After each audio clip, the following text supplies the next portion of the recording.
Hello guys, how are you all? Welcome back to my channel. So, today we are gonna see, what if Naruto is one of the most fearsome shinobi in the world and got harem? And subscribe if you enjoy the video. And also check the description. So let's begin the story. The third Hokage, Sarutobi Hiruzen, had a look of disappointment on his face as he looked down on the people of his village from his office in the Hokage Tower. The look of disappointment was not only for the people of the village, but also for himself for his inability to protect the 6-year-old blonde child healing on his couch behind him. The 6-year-old was one Naruto Uzumaki, Jinchuriki of the Nine-Tailed Demon Fox. He was brought to the Hokage about 10 minutes ago after yet another attack by the people of this village who couldn't tell the difference between a kunai and the scroll it was sealed into. What have I condemned this child to? No one deserves the pain he's been through, thought Sarutobi. Sensing an incoming chakra, he turned towards the spot where an Umbu wearing a crow mask appeared in a shunsin. Report Crow, he said in a stern voice. Hokage-sama, everyone involved with the attack on Naruto has been rounded up and taken to Ibiki.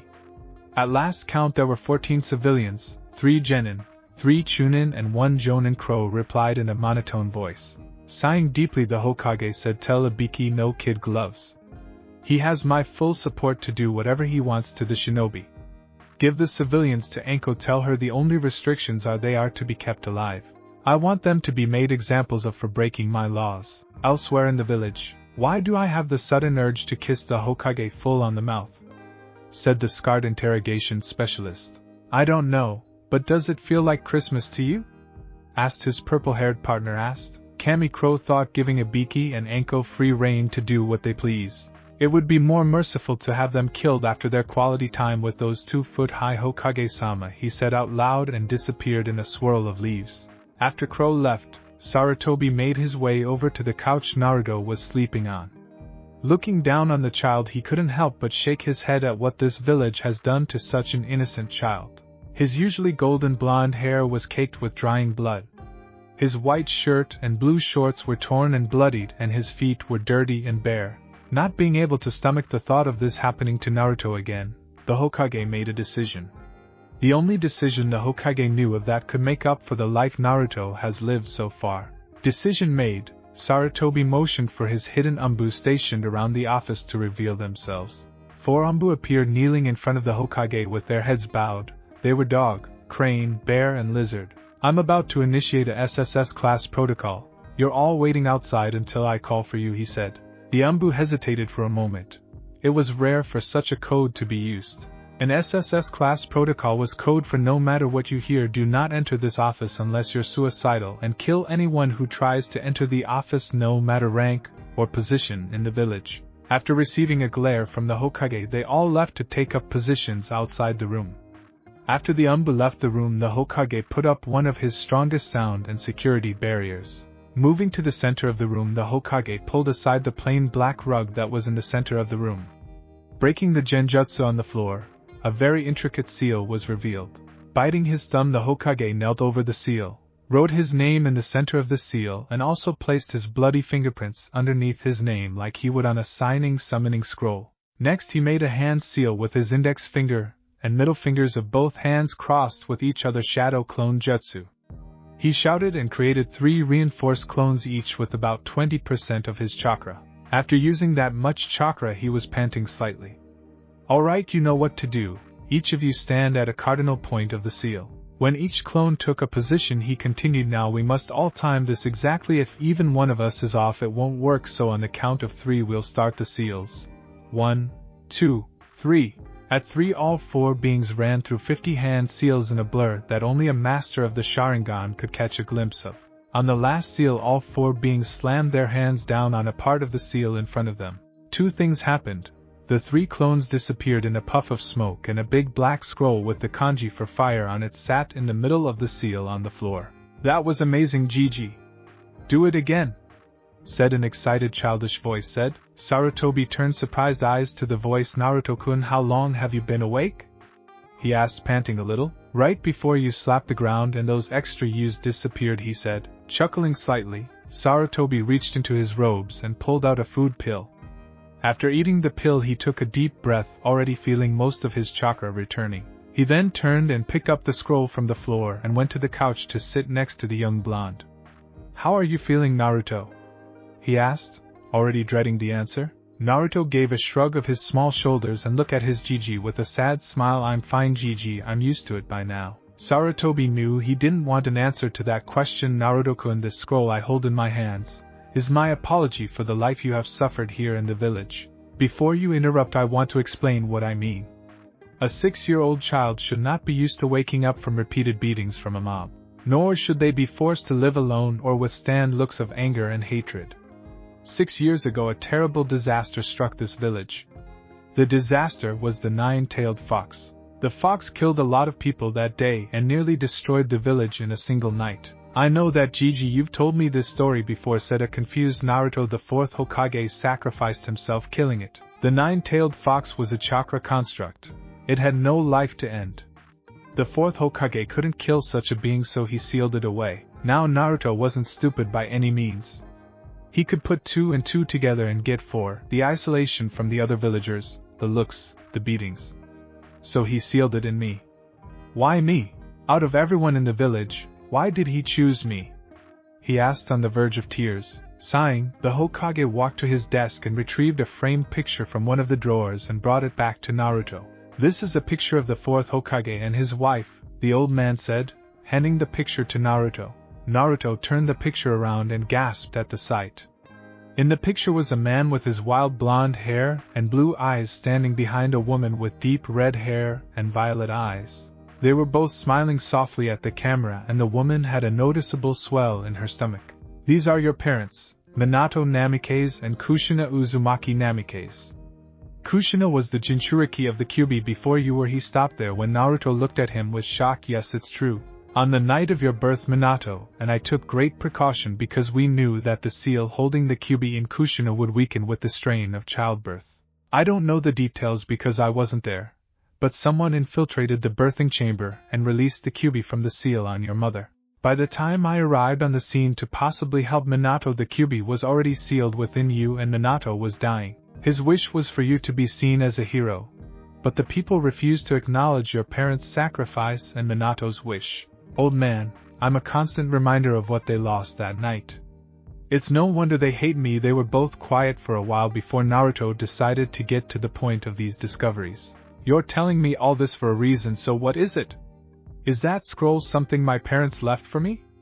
He asked. Picking up the big scroll, the Hokage laid it across his lap before speaking. No, Naruto, this is not something your parents left for you. This is the village's most well-kept secret and most valuable treasure. The contents within this scroll will help you become one of the most powerful shinobi ever to walk the elemental nations. You will even become more powerful than me someday, he said, looking straight into Naruto's eyes. To say Naruto was shocked would be an understatement. He was shocked not only by what the old man said but also by the look in his eyes he had never seen before. You're starting to scare me a little, Gigi. Why would you give me all this power? What if I used it to destroy the village instead of helping it? After what I've seen this village become for the past 6 years, they deserve every bit of your hatred, and so do I. 6 years ago I placed my faith in the people of Konoha to look beyond their fear and hatred of the Kyuubi, and see a child with a heavy burden to bear. I misplaced my faith in so many people. By giving you this scroll, I'm asking you to forgive an old man his mistakes, he said solemnly. I'm not stupid, Gigi. I know you can't be there all the time if you have an entire village to look after, not just one person. You were there when you could be, you tried, and that counts for something, so I forgive you. Thank you, Naruto, but nevertheless I still want you to give me this, he said, pointing at the scroll in his lap. Okay, I'll accept it, but what's in it, and how can it make me even stronger than you? Naruto asked curiously. Naruto, what I'm about to reveal is a Hokage's secret. The only people who know about it are the Hokages themselves and their successors, he said, standing up and moving to the center of the room. He unraveled the scroll, revealing 4 sections of the scroll, each marked with a 1, 2, 3 and 4. Like before, he bit his thumb hard enough to draw blood, and in each section he wrote his name and left his bloody handprint. Turning back to Naruto, he said, what I'm about to do is something that should only be done in an emergency, and I think your situation qualifies. After speaking, he turned back to the scroll and went through the hand seals for a simple summoning jutsu, and slammed his hands down on the floor. The symbols for the summoning jutsu spread out on the floor until they reached the scroll, and a summoning circle appeared in each section under the numbers 4 puffs of smoke erupted from each section of the scroll. When the smoke cleared, 4 men were revealed. The first man had dark tan skin, brown eyes and long black hair. He was wearing red metal plating armor similar to samurais and black ninja sandals. On the collar of his armor was the Senju clan symbol, and he was also wearing a hitai on his forehead with the Konoha symbol. The second man had shaggy white hair, red eyes and red streaks under each eye on one on his chin. He also wore samurai armor similar to the first man, only blue in color, black ninja sandals and a face guard with the Konoha symbol on the front. The third man had brown eyes with black vertical slits beneath them, brown spiked hair, and a small goatee. He wore a black full-body jumpsuit with a mesh shirt beneath the top. There were gray armor plates on both shoulders, and he wore a hitai with long black straps across his forehead. The last man was fair-skinned with cerulean blue eyes and spiky blonde hair, and 2 bangs that framed the sides of his face. He wore the standard Konoha Jounin uniform with 2 bands on each sleeve, green flak jacket, and a Konoha hitai across his forehead. He also wore a short-sleeved trench coat with flames at the bottom. These men were the first, second, third and fourth Hokages of Konoha. How pissed would you be if I stopped on a cliffhanger like that? The former Hokages took a moment to orient themselves before they focused on the person who summoned them. The first to speak was Hashirama Senju. The first Hokage. You've gotten old, Sara, he said, looking at his former student. Old Saratobi's sweat dropped at hearing that out of the mouth of a man he hadn't seen in over 40 years. Thank you, sensei. I've missed you too, he said sarcastically. It's nice to see you again, monkey brat, said Tobirama Senju, the second Hokage. Thank you, sensei. It's nice to see you too, responded old Saratobi. You are one handsome man, said the Saratobi that looked at least 30 years younger than the other. When you're right. You're right, who am I to disagree with you, said the old Saratobi. While it is nice to see you again, if you summoned us, then what's the emergency? Asked the fourth Hokage, Minato Namikaze. Hey, who's the blonde brat? Asked Tobirama. This is my successor, the fourth Hokage, Minato Namikaze. Minato, allow me to introduce my senseis and your predecessors, the first and second Hokage Hashirama and Tobirama Senju, the old Hokage said formally. The 3 men bowed deeply to each other. When Tobirama straightened, he spoke again. Nice to meet you, Minato, but I was actually talking about the other blonde brat with his jaw on the floor and his eyes bugging out, he said, pointing at Naruto over on the couch. True to his word, Naruto's eyes were as big as ramen bowls and his jaw was sitting in his lap. He had been sitting like that since the smoke cleared to reveal each man. As each man was revealed, his eyes got progressively larger, but it wasn't until the fourth was revealed that his jaw fell open. He's right there. My father! How can he be there when he died 6 years ago? Thought Naruto. This gentleman is Naruto Uzumaki Namikaze. He is the reason I've summoned you all. Naruto carries a burden all of you are familiar with. The Kyuubi, they all said at the same time. What, how did you know that? Asked Naruto. I was married to the first Jinchuriki of the Kyuubi, and I've also had the misfortune to fight the beast on more than one occasion, said Hashirama. I'm a sensor, I can feel the 2 different energies flowing through you, said Tobirama. I'm a sensor as well, and I've spent a lot of time around the first 2 Jinchuriki of the Kyuubi, said the young Saratobi. Minato slowly approached what could only be his son and kneeled down in front of him, frowning when he spotted the blood on his clothes. Like the first Hokage, I was in love with the Jinchuriki of the Kyuubi, so I know what the Kyuubi feels like, even sealed away. What happened to your clothes, Naruto? He asked casually. Before Naruto could answer, old Saratobi spoke. I will explain that, but first, Naruto, I want to explain to you how the former Hokages are here. Do you remember when you first woke up here and you saw those copies of me before they went up in smoke? Yes, Gigi. Well, those were called shadow clones. There are many different types of clones ninja use in combat, like water clones or earth clones.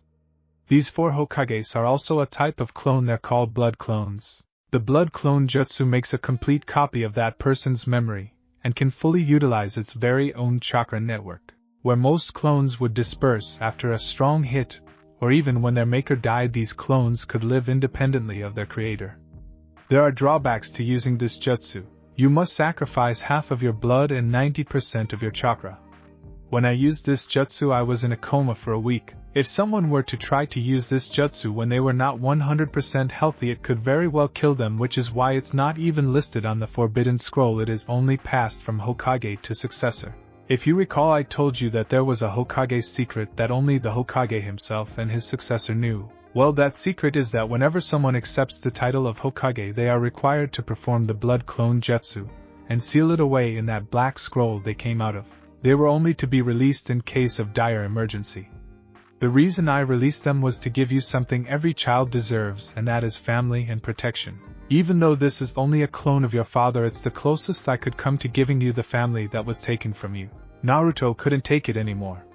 He jumped off the couch and rushed to the old Hokage, wrapped him in a hug as tight as he could, and cried his eyes out. Sarutobi did his best to hold back his own tears, but they rolled down his cheeks anyway. After about 10 minutes, Naruto had cried himself to sleep, and Sarutobi returned him to the couch so he could be comfortable. With that done, he turned and faced the clones of his fellow Kages. "Sarutobi, what the hell is going on?" demanded the clone of the fourth Hokage.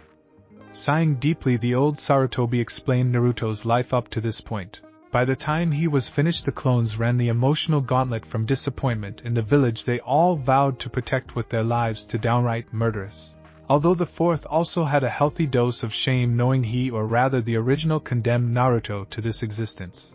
"If I could, I would kick my own from here to Snow Country," the fourth Hokage's clone said miserably. "You have an opportunity your creator will never have. You can be there for him now. You can train him to defend himself. All of you can.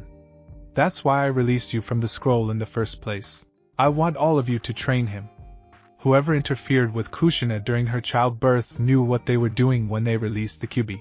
I'm afraid whoever it was is not done yet and will come after Naruto sooner or later, and being trained by 4 Kages, he will have a better chance of surviving. The original Sarutobi said. "Do you even have to ask?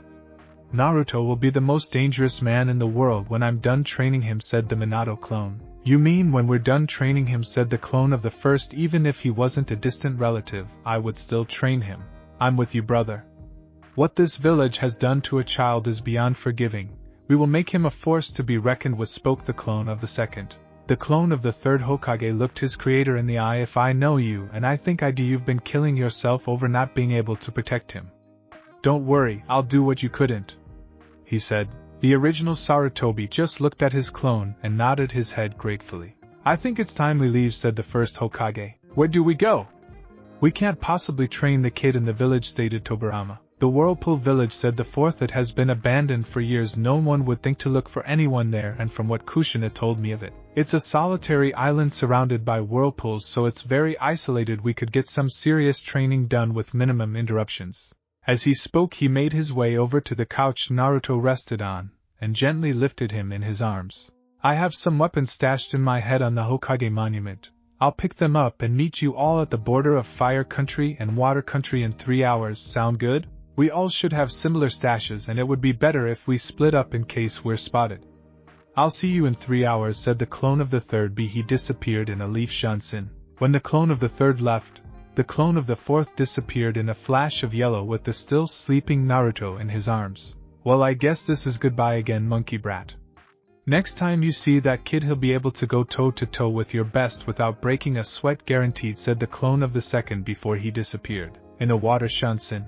"I can tell your will of fire dimmed sorrow, but with this act you are stoking it to an inferno." "Goodbye, my student," said the clone of first before he simply melded into the floor and was gone. Sighing, the Hokage moved to the window overlooking the village, wondering what the future would bring to his village. 1 week later, Yuzushiyo Gakure, currently a 6-year-old Naruto Uzumaki Namikaze, was in an open grass area in front of his 4 senseis about to begin his training in the ninja arts. He was wearing simple loose-fitting black pants, a gray kimono top with a mesh armor shirt beneath it with a black sash holding the kimono together, and black shinobi sandals. He was standing at attention, hands at his sides, eyes forward, waiting for his senses to begin explaining his training.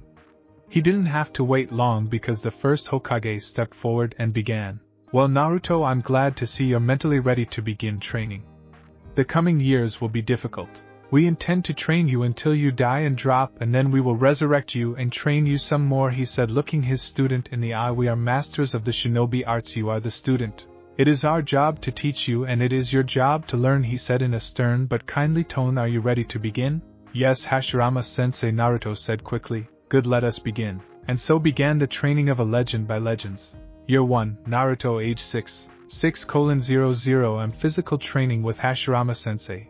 10 laps around the village with 20 pounds on each wrist and 40 on each leg, followed by 20 laps in the river. 10:00 am shower and breakfast. 11:00 am Nin, Gen and Taijutsu theory with Sarutobi sensei. 1:00 p.m. lunch. 2:00 p.m. basic weapons training, kunai, shuriken, ninja wire etc. with Tobirama sensei. 5:00 p.m. Fuinjutsu theories with Minato sensei. 7:00 p.m. dinner. 9:00 p.m. bedtime. Year 2, Naruto age 7. 6:00 am physical training with Hashirama sensei. 25 laps around the village with 40 pounds on each wrist and 80 pounds on each leg, followed by 40 laps in the river. 10:00 am shower and breakfast. 11:00 am chakra control and strategy with Sarutobi sensei. 1:00 p.m. lunch. 2:00 p.m. target practice, tracking and trapping with Tobirama sensei. 5:00 p.m. beginners Fuinjutsu with Minato sensei. 7:00 p.m. dinner. 9:00 p.m. bedtime. Year 3, Naruto age 8. 6:00 am physical training with Hashirama sensei. 50 laps around the village, 80 pounds on each wrist and 160 pounds on each leg, followed by 60 laps in the river. 10:00 am shower and breakfast. 11:00 am chakra control, strategy, basic academy jutsu with Sarutobi sensei. 1:00 p.m. lunch. 2:00 p.m. target practice, advanced tracking and trapping with Tobirama sensei. 5:00 p.m. intermediate Fuinjutsu with Minato sensei. At this level you begin to create your own basic seals, storage seals and explosive notes. 7:00 p.m. dinner. 9:00 p.m. bedtime. Year 4, Naruto age 9. 6:00 am physical training with Hashirama sensei. 80 laps around the village with 100 pounds on each wrist and 200 pounds on each leg and 100 laps in the river. 10:00 am shower and breakfast. 11:00 am chakra control, strategy, politics and law with Sarutobi sensei. 1:00 p.m. lunch. 2:00 p.m. Kenjutsu training with Tobirama sensei. 5:00 p.m. advanced Fuinjutsu with Minato sensei. At this level you should be able to identify certain level seals and unravel them. For example, trap seals, not a curse mark. 7:00 p.m. dinner. 9:00 p.m. bedtime. Year 5, Naruto age 10. 6:00 am physical and earth jutsu training with Hashirama sensei. 500 punches and kicks with each arm and leg against the training post. Physical weights replaced with gravity seals. 10:00 am shower and breakfast. 11:00 p.m. chakra control, fire jutsu and bojutsu training with Sarutobi sensei. 1:00 p.m. lunch. 2:00 p.m. Kenjutsu, water jitsu and ninjutsu training / Tobirama sensei. 5:00 p.m. wind, lightning and ninjutsu training with Minato sensei. 8:00 p.m. dinner. 10:00 p.m. bedtime. Year 6, Naruto age 11. 6:00 am physical and earth jutsu training with Hashirama sensei. 1000 punches and kicks with each arm and leg. 10:00 am shower and breakfast. 11:00 am chakra control, fire jutsu and bojutsu training with Sarutobi sensei. 1:00 p.m. lunch. 2:00 Kenjutsu, water jutsu and genjutsu with Tobirama sensei. 5:00 p.m. wind, lightning and Fuinjutsu with Minato sensei. 8:00 p.m. dinner. 10:00 bedtime. Year 7, Naruto age 12. 6:00 am sparring Hashirama sensei. 9:00 am shower and breakfast. 10:00 am sparring Sarutobi sensei. 1:00 p.m. lunch. 2:00 p.m. sparring Tobirama sensei. 5:00 p.m. sparring Minato sensei. 8:00 p.m. dinner. 10:00 p.m. bedtime. Author's note: Year 7 schedule is the schedule for the next 3 years. Hokage, Fire Country. I need a drink was the utmost thought of one Naruto Namikaze as he walked down the street towards a bar in Hokage.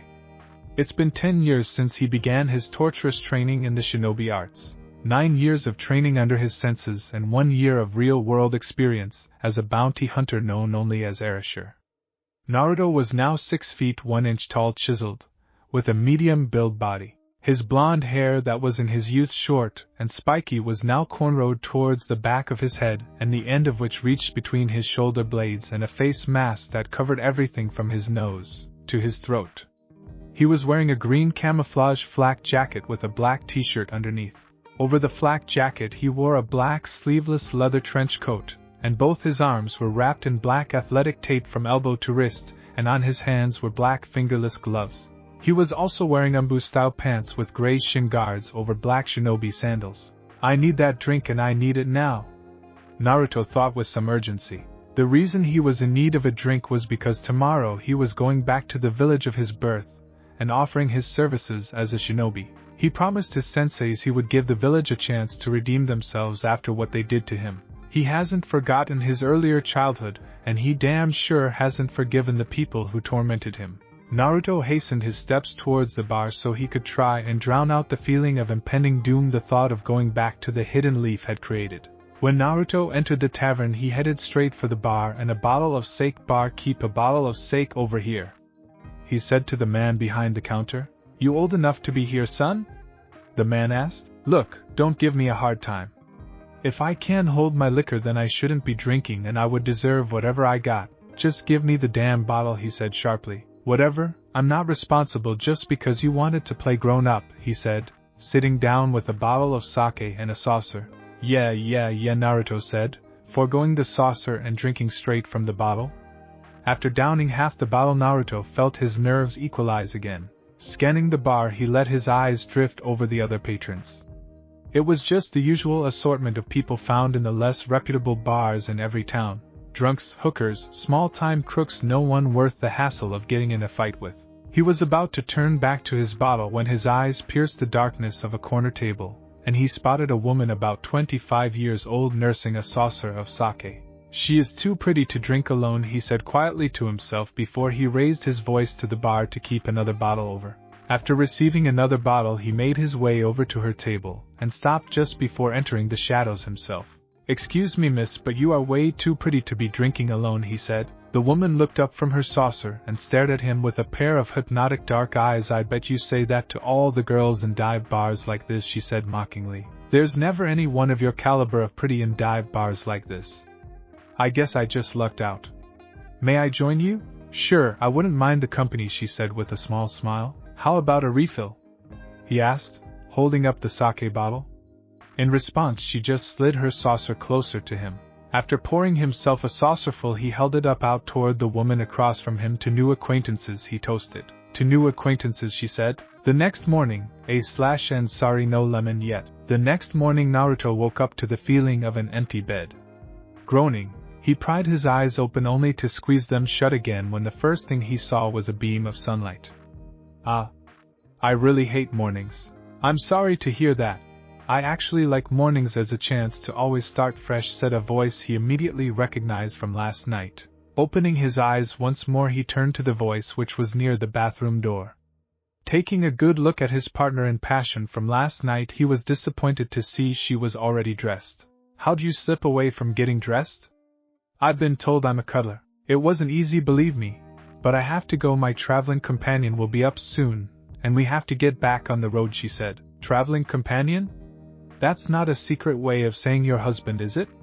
He asked, stealing glances at the door as if someone was going to charge through it at any minute. Ha ha ha ha ha. No, I'm not married. My traveling companion is my teacher and practically raised me. It was really nice meeting you and thanks for the company last night. I really needed it, she said, making her way over to him where he still laid reclined in the bed. She leaned over and kissed him softly on the lips before she pulled away and walked towards the bedroom door. Goodbye, Arashi, she said without turning back to face him. Goodbye, Shizen, he said to the empty room. Halt!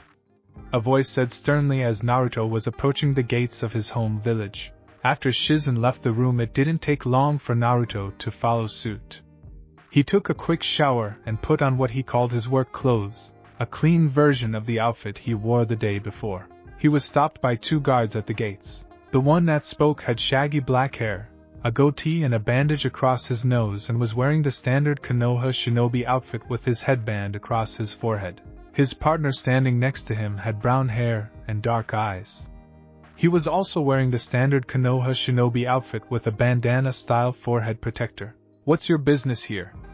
asked the one with the bandage. "I'm a bounty hunter. I have a priority bounty for the Hokage or Ibiki Marino. It's for their eyes only," Naruto said. "Identification?" Sighing, Naruto unhooked one of the pockets of his flak jacket and retrieved his bounty hunter's license to show to the guards. After both men looked over the ID and recorded the pertinent information, it was given back to him. "Alright, Arashi-san, head to the center of the village to the Hokage Tower, a tall white building with a fire kanji on it. You'll find the Hokage on the top floor," said the bandana-wearing shinobi. "Thank you," Naruto said, and made his way into the village proper. He walked slowly, trying to take in his surroundings as well as sort out his feelings about being back. Let's see, there's anger at being back here, there's resentment for making the damn promise in the first place. There's also excitement about seeing the old man again, but there's no nostalgia. It's official, I did not miss this place, just one person in it, Naruto thought to himself. While Naruto was lost in his thoughts, he walked on autopilot to the tower, and up the stairs, and before he knew it he was in front of the Hokage's secretary. "My name is Arashi. I have a priority bounty for the Hokage," he told the woman behind the desk. "Please have a seat. I'll see if the Hokage can see you now," she said, and knocked on the Hokage's before entering. She was back before he even had a chance to get comfortable. "He can see you now, Arashi-san. Can I get you some tea or coffee?" she asked. "No thank you, miss," he declined politely and walked past her to the office. When he entered, he was finally hit with a feeling of nostalgia. "This was where it all changed for me," he thought, looking at the couch where he laid to recover from the beating of that night, to the center of the floor where his four senseis literally popped into his life. Moving his eyes to the only other visible presence in the office, he almost stopped dead in his tracks. It's almost like a time warp. The last time I saw this man he was 30 years younger. What a mind! "Arashi-san, I've heard about your exploits as a bounty hunter. I'm surprised to see someone so young with a reputation for always bringing in their target dead or alive," the old Kage said in a measured tone. "I was told you have a priority bounty for me." "Yes sir, I do. Aside from that, I have other business I would like to speak with you about. First let us get this out of the way," he said, unlocking a pocket on his flak jacket and letting a scroll with a red band around it slide into his palm. "This is the head of Konoha missing ninja Aoi Rokusho," he said before retrieving another scroll from his pocket, this time a green one, as further proof. "In this scroll is the sword of the Thunder God, the Raijin." Sarutobi immediately opened the green scroll to verify that it was indeed the sword of his sensei Tobirama Senju. Making a discreet hand signal, an Umbu with a bear mask appeared next to the Hokage. "Bear, take this scroll," he said, holding up the scroll with the red band to Umbu HQ, "and have them verify the remains of Aoi Rokusho." "Yes sir, Lord Hokage," the bear Umbu said before leaving in a shunshin. The Hokage looked back to the young man standing at attention in front of him. "That sword was worth 100 times more than Aoi Rokusho. You could have killed him and kept the sword. Why turn it in?" he asked suspiciously. Naruto was not at all offended by the question, having become used to no one trusting him, bounty hunters only being one step up from mercenaries. "I have too much respect for the Senju clan to keep a family heirloom. And I really had no need for it, it's not my style.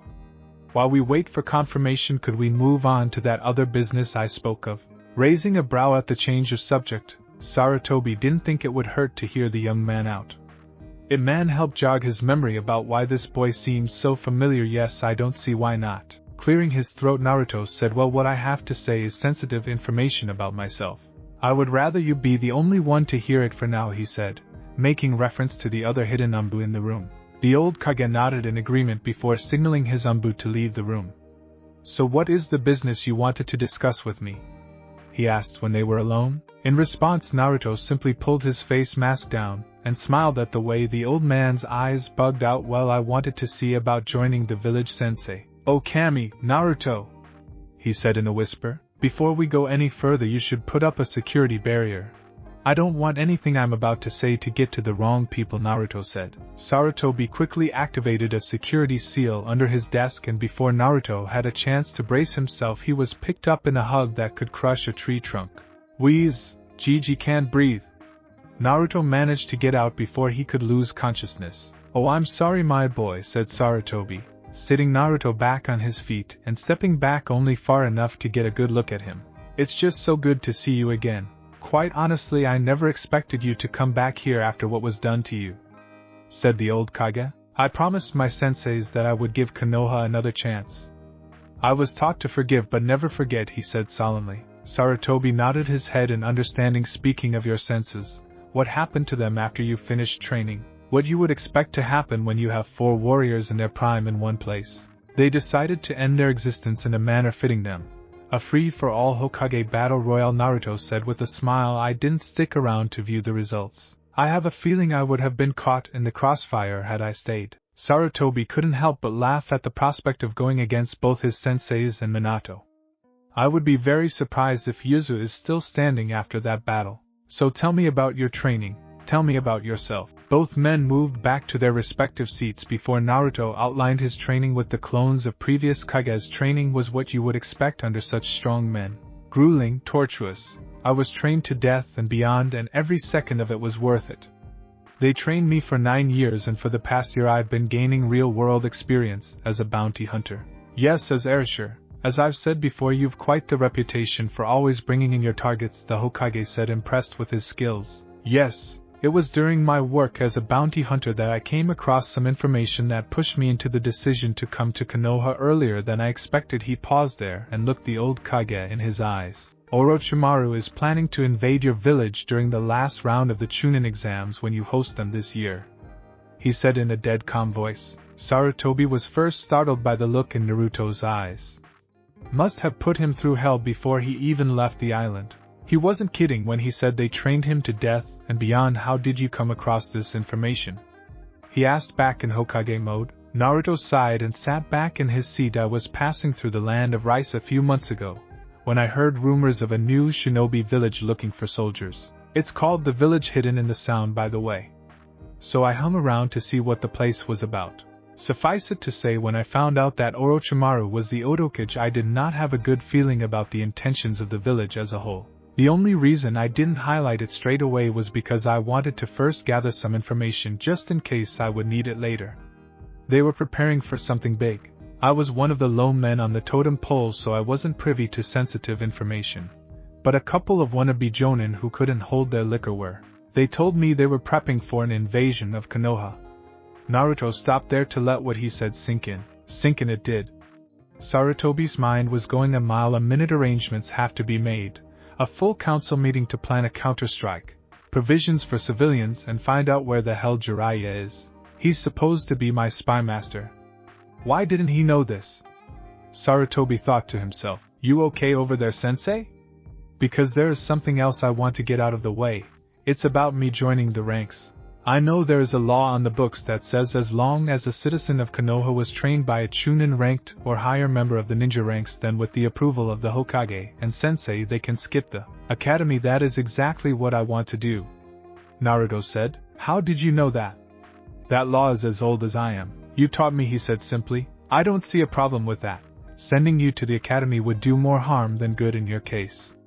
"Is there anything else?" "Yeah, I'll be going by Arashi for the time being. I'm not ready to announce my return just yet. Like I said, I can forgive but I won't forget. I won't let an unprovoked attack go with serious repercussions either," he said in a cold voice to match his now ice-cold eyes. "Very well, you will be under probation for at least a year to prove your loyalty. The reason for this is if you are not under probation, then the question becomes what makes you so special to already have my trust? And I assume we want to avoid such questions. Would you like me to arrange a place for you live?" he asked. "That's okay, I can handle that myself. You know you will have the rank of Genin, and if you wish to be promoted then you will have to go through the Chunin and Jonin exams. Come to the missions office tomorrow at 10 a.m. to receive your first mission. You'll either work solo or on an already established Genin team until I can find you something permanent. I'll see you tomorrow then, Sensei," Naruto said, bowing to the Hokage and making his way towards the door. "Arashi." Sarutobi spoke suddenly. "You're going to need this." Naruto aka Arashi turned around and caught what was tossed to him, and it turned out to be a headband with the leaf symbol on it, and a long black strap similar to the Hokage's own. "Thanks Gigi," Naruto said, smiling at the old man before he walked out. Outside on the streets, first order of business is to find some food. Let's see what I want. Ramen, barbecue, ramen, dango, ramen, sushi or ramen? Tough choice. He was brought out of his thoughts by someone saying his name. Arashi, is that you? A voice said just ahead of him. Asuma? He was surprised to see the bearded chain smoker here. Asuma Sarutobi was a man he had met when he first started out in the bounty hunter business. Back then he looked kind of like a bum compared to the clean look he had now. He was wearing a standard Konoha outfit with a sash with the kanji for fire on it at his waist. We never expected to meet you in Konoha of all places. You here for work? He asked while blowing out smoke from the side of his mouth. Actually, yeah, I am. I'm also here to join the ranks, he said, holding up his new headband. Well, that calls for a welcoming drink. I'm buying. I won't be turning down a free drink. Come on. I know a place that's close by, Asuma said, leading the way past a few food stalls. It was a silent 5-minute walk before they came to a bar called the Whatif. It was a shinobi hangout, a place much like the dive bars he was used to hanging out in. It was a place where if you mind your manners and your own business you could have a good time. They got a couple of bottles of sake and were about to choose a table before Asuma saw some people he knew. You mind if we join some friends of mine? He asked. Not at all, lead the way. Asuma made his way to a table in the back corner of the room. At the table were 3 people that Naruto knew on sight. He never met them but knows their faces from various bingo books. Hey guys, this is Arashi. Arashi, let me introduce. He was interrupted before he could continue. No need to introduce these people. This is Kurenai Yuhi, Genjutsu specialist. She has a $5 million bounty in the Hidden Grass Village for castrating one of their top-ranking jonin. Next to her is Anko Midarashi, wanted in the Hidden Rock Village, 10 million alive and 5 million dead, snake summoner, poison and interrogation specialist, approach with extreme caution. Copycat Kakashi Hataki, ninjutsu specialist said to have copied 1,000 jutsu. Extremely intelligent and has a bounty in Kumo for $15 million for his participation in the last war, and wanted in the Hidden Rock for $50 million for his participation in the war and also for being a student of the 4th Hokage. Man, Asuma, you keep some pretty famous and dangerous company, Naruto said, chuckling. His recitation of their bounty sheets got a reaction out of all 3 at the table. Anko smirked at hearing the price on her head. Ha ha ha, any job worth doing is worth doing, right, she said, raising a cup of sake to her lips. I only wished I hadn't cut his balls off so quickly. The next time I'll heat up a rusty, dull knife and then cut someone's balls off, Kurenai said with ice in her voice. Kakashi simply lowered his book, which was a big tell if you knew the man. Who's your friend Asuma? He seems to know us quite well. Kakashi asked nonchalantly. I'm Arashi. I was a bounty hunter up until about 20 minutes ago, when I joined the Hidden Leaf. It was part of my job to remember notable bounties, Naruto said, shrugging away the question. So you're new in town, huh? How do you like it so far? Asked Anko. Naruto looked her in the eye. Well, I've only been in town a short while, but everything I've laid my eyes on is absolutely breathtaking, he said, making Anko blush slightly. Arashi? As in the bounty hunter?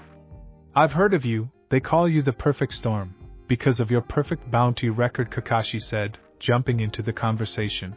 Chuckling sheepishly, Naruto scratched the back of his head, and I smiled to the people at the table. I'd rather have a much cooler name than Perfect Storm. With that kind of name, there's a lot of pressure to succeed, he said, looking off in the distance as if seeing the future. What happens when I fail? I'll be mocked and ridiculed. Then I'll start drinking heavily to hide the hurt, and when booze doesn't work, I'll turn to drugs. My job performance will steadily decline and I'll get ridiculed even more. When the booze and drugs refuse to work, I'll turn to women to help hide the pain in a few hours of mutual ecstasy. That will last a few years until the right woman comes along and sets me back on the right path, only for an old enemy to surface and kill her in an act of revenge. We clash in a battle of epic proportions, and when the dust is cleared, only the body of my enemy is left behind, while I disappear never to be seen again, he said, rain clouds forming over his head. I should go find the bastard who gave me that nickname. He ruined my life. The others were stuck with their mouths open and sweat drops in the back of their heads for his rant that came out of nowhere. Asuma coughed lightly to break the silence. Anyway, I met Arashi in the capital when I was still a guardian. We hung out when he was in town. So why did you decide to join Konoha? I thought you were happy bounty hunting? I was happy. But I figured I could be a better service to the land of fire in a more direct way, as an official shinobi, Naruto explained. So where in the land of fire were you born? Karina asked. Oh, just outside of Konoha. Not very far really, he said vaguely. Technically true, he was born outside of the village walls. So what's fun to do around here? I officially start my shinobi career tomorrow, so I want to have some fun before I'm on call 24/7. Well, I know of a couple of places we could go to. But I have serious doubts about you keeping up with the adults, Enko said. That sounds like a challenge to me, Naruto said, standing and leaning over the table directly in her face. That was definitely a challenge, Blondie. I could drink you under the table in an hour, she said, raising a sake bottle up and toasting Naruto. Bottoms up, brat, she said, chugging from the bottle. Naruto picked up his own bottle. Yours will be by the end of the night, he said, smirking and taking a drink. Enko starting choking on her drink. I wonder, Enko, are you blushing or is that red on your face from almost choking to death?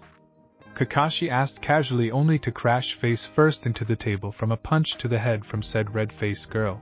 Barkeep 10 bottles of your best sake. Loser pays the tab, Enko challenged. Deal, Naruto accepted. Soundtrack to their drinking contest. Nickelback, burn it to the ground. Well, it's midnight, damn right we're wound up too tight. I've got fists full of 50s. The bottle just bit me. Oh, that shit makes me batshit crazy. We've got no fear, no doubt, all in balls out. We're going off tonight, hey, to kick out every light, hey, take anything we want, hey, drink everything in sight, hey, we're going till the world stops spinning, while we burn it to the ground tonight. We're screaming like demons, swinging from the ceilings. I've got a fist full of 50s, tequila just hit me. Oh, we got no class, no taste, no shirt, shit-faced. We got 'em lined up, shot down. Firing back straight crown. We're going off tonight, hey, to kick out every light, hey, take anything we want, hey, drink everything in sight, hey, we're going till the world stops spinning, while we burn it to the ground tonight, ticking like a time bomb, drinking till the night's gone. Get your hands off this glass, last call, my ass. Well, no chain, no lock, and this train won't stop. We got no friend, no doubt, all in balls out. We're going off tonight, hey, to kick out every light, hey, take anything we want, hey, drink everything in sight, hey, we're going till the world stops spinning, while we burn it to the ground tonight. Lemon. Naruto and Enko were stumbling through Enko's apartment door in a frenzy of kissing and groping each other. Do you think that they will be upset we stuck them with the bill?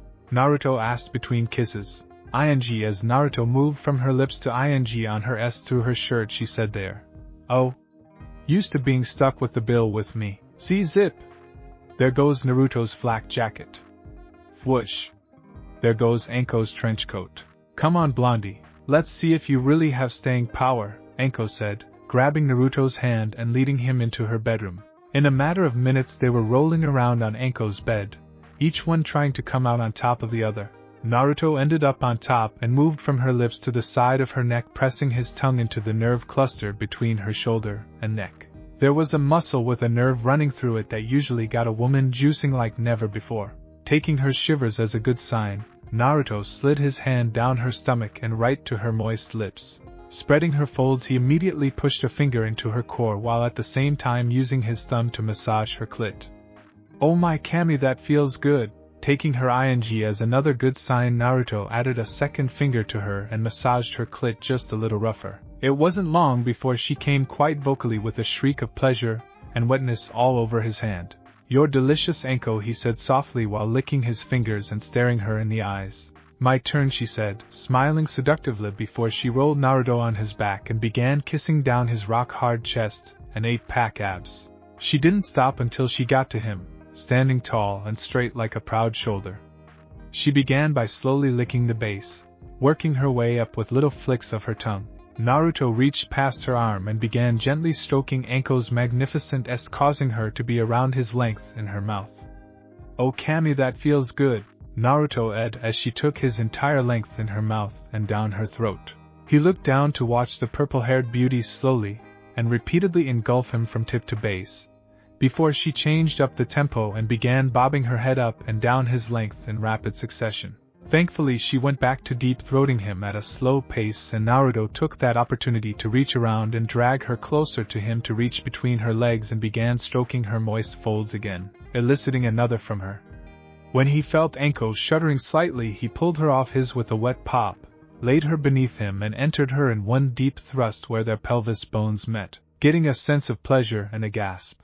Naruto tried very hard not to concentrate on the fact he was in the hell out of one of the hottest women he had ever met so far. He could feel his balls warning him that he was going to explode soon, so he did what he usually did to stave off his orgasm. He mentally went through hand seals. That always got him to back off. Anko was meeting him thrust for the moment, so Naruto hooked her left leg over his elbow and for the next 5 minutes switched between slow measured strokes and a rapid pounding that had the sound of flesh echoing through the room. That really got her going. Anko let out a screaming orgasm that was surely heard throughout her complex. He stopped to let her catch her breath. He wasn't even winded yet. He looked down at the purple-haired woman beneath you. Okay, Anko-chan. Anko was panting slightly and looked at him like he had to head. Of course I'm alright. You think a couple of great orgasms are going to put me to sleep? You need more than that for me to call it quits. The smirk on Naruto's face could be considered pure evil good because I'm just getting started and we have all night, he said, sliding back into her. Anko gasped with pleasure when he was fully seated within her, but then what he said kicked in, and she looked up at him with pleading eyes. Oh Kami, have mercy. Not hardly, he said gruffly. This time he kept her on the brink of orgasm without ever letting her have a release. He would pound into her until he felt her walls begin to tighten around his, and then he would slow down to slow methodical strokes. This kept on for the next hour until Anko was on the verge of hysteria beneath him, begging to let her come. Feeling his own build up, Naruto pounded into Anko for all he was worth. She came with a scream that definitely made it out of the apartment complex. Naruto wasn't far behind as her gripped his, and he came with a toe-curling emptying of his balls into her snatch. Naruto rolled off of Anko and laid next to her, trying to catch his breath. How are you doing, Anko? He asked, panting slightly. Zzz was her only response. Naruto smiled to himself. I might actually like it here. 6 months later. Ah man, I'm so bored. Airshire complained out loud for anyone to hear. It's been just over 6 months since he entered into the service of Konoha, and it's been just over 6 months of a living hell. Well, not complete hell. Anko has been a continuous bright spot for him. But other than Anko, it's been errands for the Hokage, chores for the civilians, and training. He's on his way to the Hokage now after receiving word that he wanted to see him. Deciding to forego the long walk, he used the Shun Shinjutsu to appear directly at the outer door of the Hokage's office. He was about to knock when he heard a loud enter. You sent for me, Hokage-sama? He asked. Yes, I did, Airshire, the Hokage said, looking up from his paperwork. I've found a team for you. It's a brand new genin squad that just graduated the academy. One of the members had a nervous breakdown after the capture Tora mission, and now refuses to leave his home, so that leaves an opening for you, he explained. Naruto bowed his head in a moment of silence for whoever that poor bastard was. He himself had to catch Tora at least 10 times in the last 6 months by himself, and if he had to catch that thing again, he would not be responsible for his actions. So whose team am I on? I know that the only new squads belong to Asuma, Kurenai and Kakashi. So who is the lucky winner? That would be Kakashi. I have some more good news for you. Kakashi put in for a C-rank mission before he discovered his students' mental issues. They should be waiting at the East Gate for you right now. I know being cooped up in the village has been grating on you, so take this chance to stretch your legs. Naruto's eyes smiled at the old man. Thank you, Hokage-sama. It'll be good to travel again. If they're waiting, I'd better get going, he said, making his way to the door. East Gate. Kakashi-sensei, what are we waiting for? We were supposed to leave 10 minutes ago, questioned one pink-haired impatient kunoichi named Sakura Haruno. She was standing next to an equally impatient Sasuke Uchiha. They're both wearing canon outfits. I got lazy this far into the chapter. We are waiting for your new teammate. He should be arriving soon, so just be patient a little longer, he said with his nose in his favorite book. Tazuna, the man they were to escort on this mission, just leaned against the gate seemingly without a care in the world. No need to wait any longer. I'm here, Naruto announced from the top of the guard's shack to the side of the gate. Tazuna, Sakura and Sasuke were visibly surprised by the sudden appearance of another human being. Where did he come from? Sakura thought frantically. Damn it! I didn't even know he was there until he spoke. Sasuke thought, mad at himself for dropping his guard. Tazuna's response to the sudden appearance was to reach for his jug of sake and take a swig to steady his nerves. Well, since we're all here, because Kaido is unable to continue his career, this is his replacement for Arashi, Sakura Harino and Sasuke Uchiha. The man leaning on the gate is Tazuna the bridge builder. It's our mission to get him back to his country of wave and protect him while he finishes his bridge. We can save the proper introductions for later, we're already behind schedule, we should get going, Kakashi said, turning and moving towards the gate. Well, it's nice meeting the both of you. I hope we can work well together, Arashi said and followed Kakashi out the gate. Sakura and Sasuke followed behind the two after that very brief introduction. The new Team 7 was currently walking in the diamond formation. Arashi was at the front, having more experience than the other two and thereby being more able to spot an ambush or enemy shinobi. Sakura and Sasuke were to the left and right of Tazuna, who was in the center with Kakashi bringing up the rear. An hour after quietly traveling, Sakura decided to break the silence and tried to get some information on her new masked teammate. So Arashi-san, I don't recall seeing you in the academy. How long have you been a shinobi? She asked. Sasuke broke himself out of his brooding enough to listen in on the conversation, because even though he was curious, he would be damned before he actually asked any questions himself. Well, officially only about 6 months, but I was a bounty hunter before joining Konoha, he replied. What was that like? It was okay. I wasn't tied down to one place and I could take any job I wanted to or refuse a job if I wanted to with no consequences. As they were talking, Arashi was constantly surveying his surroundings, never dropping his guard as he was taught, which is why he caught the very pitiful genjutsu disguised as a puddle and held up a hand calling, a halt to the walk. That's not a very good cover. It hasn't rained in at least a week. You would have had better luck disguising yourselves as a puddle of piss, Arashi said, much to the confusion of 3 out of the other 4 people there. Up out of the puddle rose 2 men in tattered cloaks. Both men had breathing masks on and headbands from the Hidden Mist village. They were also wearing iron-clawed gauntlets connected to each other's hand by a shuriken chain. Very funny, Blondie. Now why don't you hand over the old man and I give you my word to kill you quickly, the one on the right said. The demon brothers, Meizu and Gozu, Chunin level missing Nin from the Hidden Mist. Why don't you two give us the name of whoever hired you and I give you my word that you'll spend less time in the torture and interrogation division than necessary, Kakashi said casually as he walked up to the front of the formation, his book nowhere in sight. The demon brothers shared a brief glance before they both said no deal and attacked. Arashi, Sasuke, take them, Kakashi ordered. The brothers separated to extend the shuriken chain attached to their gauntlets, and rushed forward to wrap it around the 2 genin who met them halfway. Arashi quickly summoned a shuriken and infused it with wind chakra and threw it at the chain connecting the 2 together. The chain was cut cleanly in half. Arashi put on a burst of speed and appeared in front of the brother that had spoken. I'm just going to name this one Gozu. Gozu only had one thought before he felt an explosion of pain, then nothing fast. Naruto grabbed the back of his opponent's head and pulled it down while performing a jumping knee strike to the face. Gozu was lifted off the ground and thrown back by the power behind the attack. Before gravity could do its job, Arashi appeared above the still floating Gozu and hit him with a heel drop to the stomach, driving Gozu into the ground and creating a small crater. Brother, you should worry more about yourself, Sasuke said, appearing next to the distracted Meizu and delivering a bone-cracking kick to his ribs that sent him head first into a tree, knocking him unconscious. Both fights took less than 5 seconds. Kakashi was smiling at his 2 students as he tied the 2 unconscious brothers up. Very good, both of you.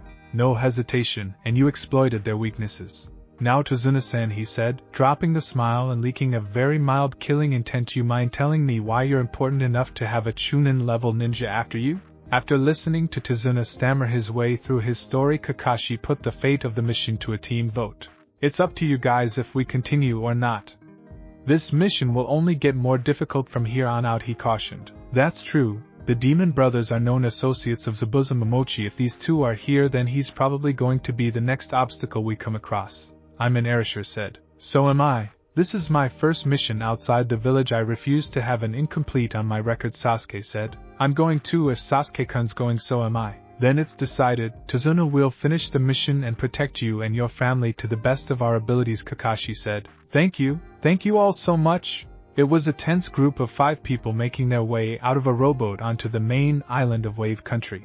knowing they could be attacked at any moment by someone of Zabuza's caliber had everyone on full alert throughout their travels. The group had resumed the diamond formation with Arashi and Kakashi switching positions with Kakashi on point and Arashi watching everyone's back. It was a silent walk. Even Sakura kept her silence after the ordeal with the demon brothers. A rustle in the bushes to the right of the formation had everyone tensing even further, ready for whatever was to come next. Sasuke was the first to react, launching a kunai in the direction of the noise. Arashi, check it out, Kakashi ordered, summoning a kunai from the storage seal on the palm side of his right-hand glove. Arashi approached the bush cautiously. Looking beyond the bush, Arashi relaxed slightly as he saw the kunai stuck in a tree just above the head of a scared white rabbit. He picked up the rabbit and kunai and went back to the group. Just a rabbit, here's your kunai, he said, handing the weapon back to Sasuke, who put it away without a word. The fur of the rabbit is all wrong for this time of year. It should have a brown coat. This animal was raised indoors. As soon as Kakashi finished speaking, a very audible whistle could be heard. Get down! Kakashi screamed before dragging Tazuna to the ground with him. In a blur of motion, a massive sword flew over their heads and embedded itself in a tree on the other side of the road they were traveling on. A moment after the sword was lodged in the tree, a figure appeared on the handle. He was a fairly tall, muscular man with pale skin, short, spiky black hair, brown eyes, and almost non-existent eyebrows. White bandages covered the lower half of his face, and he had a headband turned sideways on his head. He had no shirt on, just a thick leather strap, most likely used to carry his massive zankanto. He also had on baggy striped pants, arm and leg warmers. Well, if it isn't copycat Kakashi. When I saw you, I knew why the demon brothers failed. I'm surprised to see you toting these three brats along with you, the still unnamed swordsman said mockingly. Zabuza Momochi, demon of the bloody mist. To be honest with you, the only thing I did to the demon brothers was tie them up. These two brats, as you call them, he said, gesturing towards Arashi and Sasuke, took care of them like they were academy students, Kakashi said back smugly. Zabuza narrowed his eyes on first Sasuke and then Arashi before dismissing them. HMPF. Don't make me laugh, Kakashi.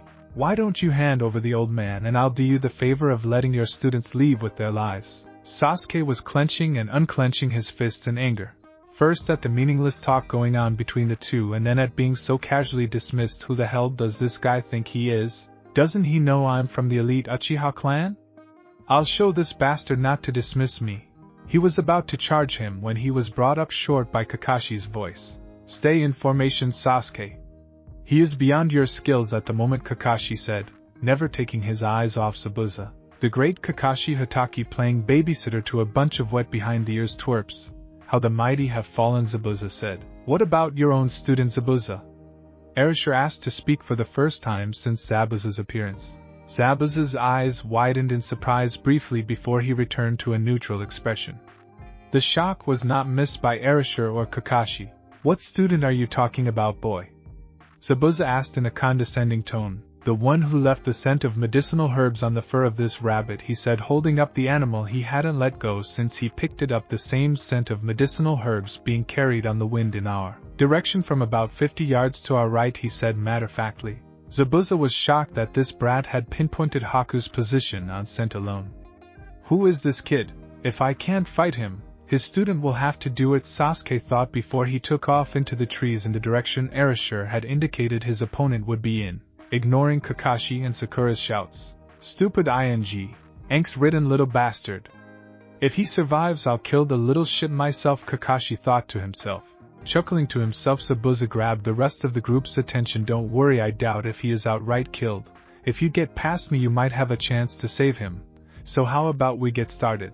He said, disappearing from the tree with his sword and reappearing standing on a nearby river, already finishing a hand seal hidden mist jutsu. After announcing his jutsu, a thick mist rolled in from the river and trees, completely obscuring everyone's view. Zabuza's voice was projected throughout the mist. 8 points on the human body that guarantees death: larynx, spine, lungs, liver, jugular, subclavian artery, kidneys and heart. Which one should I aim for? As he was naming the spots, he was also increasing his killing intent. By the time he got to the heart, Tazuna was sweating bullets and was moments from passing out. Sakura wasn't far behind him. I don't want to die. I can't take this. It feels like my lungs are about to explode. I have to end this now. With those frantic thoughts, Sakura reached for a kunai in her weapons pouch ready to end her torment, when someone held her hand. She followed the gloved hand into the piercing blue eyes of Arashi. You can get through this, Sakura. The only way to counter killing intent is with some of your own.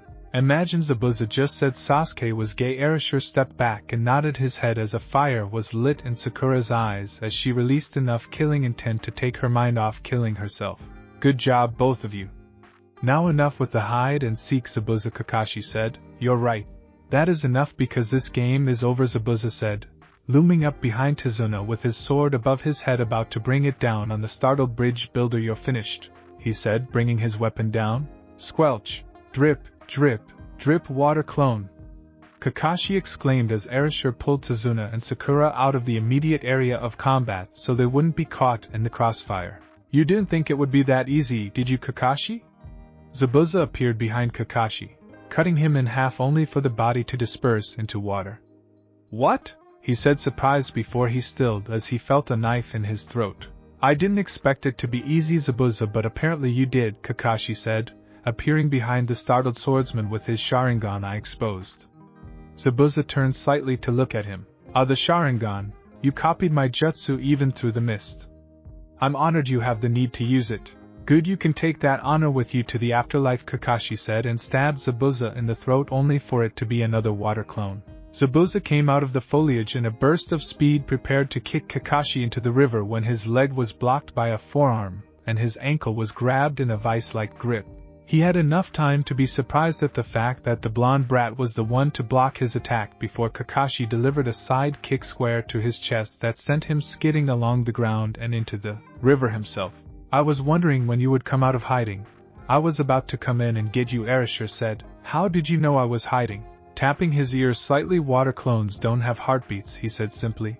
You're starting to be a real pain in the boy, Zabuza growled out before getting to his feet and going through a chain of hand seals as Kakashi appeared before him. Kakashi was also going through hand seals. They both finished at the same time, announcing their jutsu. Water release, water dragon bullet jutsu, water release, water dragon bullet jutsu. The two massive water dragons clashed together and fought for dominance briefly before they both dispersed. Is that all you can do, is copy me like a damn monkey? He yelled in anger. That moment of anger caused him as Arashi took it as an opportunity to appear next to a startled Zabuza with a bow staff, swinging it into his arm. Crack! The sound of a broken bone could be heard throughout the clearing as Zabuza was launched into a tree. Arashi was running across the water about to finish the fight with an overhead strike to crush Zabuza's skull when he pulled up short to avoid saban needles that were thrown at him. Appearing next to Zabuza was what appeared to be a mist hunter ninja, if the mask was anything to go by. This is not over, Konoha ninja, a soft voice behind the mask said before Zabuza was scooped up and they both left in a water shunshin. Damn it, they got away. Kakashi-sensei, how are you doing? Arashi asked as he made it back to the shore where Kakashi was already waiting. Better than I expected after uncovering the Sharingan. It drains my chakra faster than I would like. Any more big jutsu after that water dragon would have had me laid out with chakra exhaustion, he said before turning to Tazuna. Even though they're gone, I'm not comfortable out here in the open. We'll collect Sasuke, then make our way to Tazuna's home. Later that night, after arriving at Tazuna's home and being introduced to his family, his daughter Tsunami was a beautiful woman in her late 20s with long black hair and soulful dark eyes. His grandson Inari was a brooding child of about 8 or 9 with black hair covered with a white bucket hat, dark eyes, green overalls with a yellow shirt beneath it. When everyone was introduced, they gathered in the living room where Sakura was currently tending to Sasuke's wounds, minor though they were. When we found him, he looked like a porcupine with saban needles sticking out all around his body. He even had a few stuck in his ass. First of all, Sasuke, if you ever run off on your own again without orders from me, the next time we have a mission outside the village, I'll send you back to the academy for remedial classes on teamwork. Do you understand? Kakashi said in a no-nonsense tone. HN was Sasuke's reply before he was hoisted in the air by his pissed-off teacher by his throat. You left the formation and left an opening that could have caused us the client's life. If the civilian council didn't kiss you, you would be bounced from the ranks for a stunt like that. I will not pander to your already massive ego and superiority complex. You will either follow orders or you will not survive in the field with me, Kakashi growled out, and when I speak to you, you will open your mouth and respond with words. You will not grunt at me like I'm one of your ING fans. Do you understand me? Yes. Sasuke said as clear as possible. What? Yes, sensei. Came Sasuke's strangled voice before Kakashi dropped him and moved back to his seat, while Sasuke took greedy gulps of air. I apologize for that scene. Anyway, we're not done with Zabuza and his tagalong yet.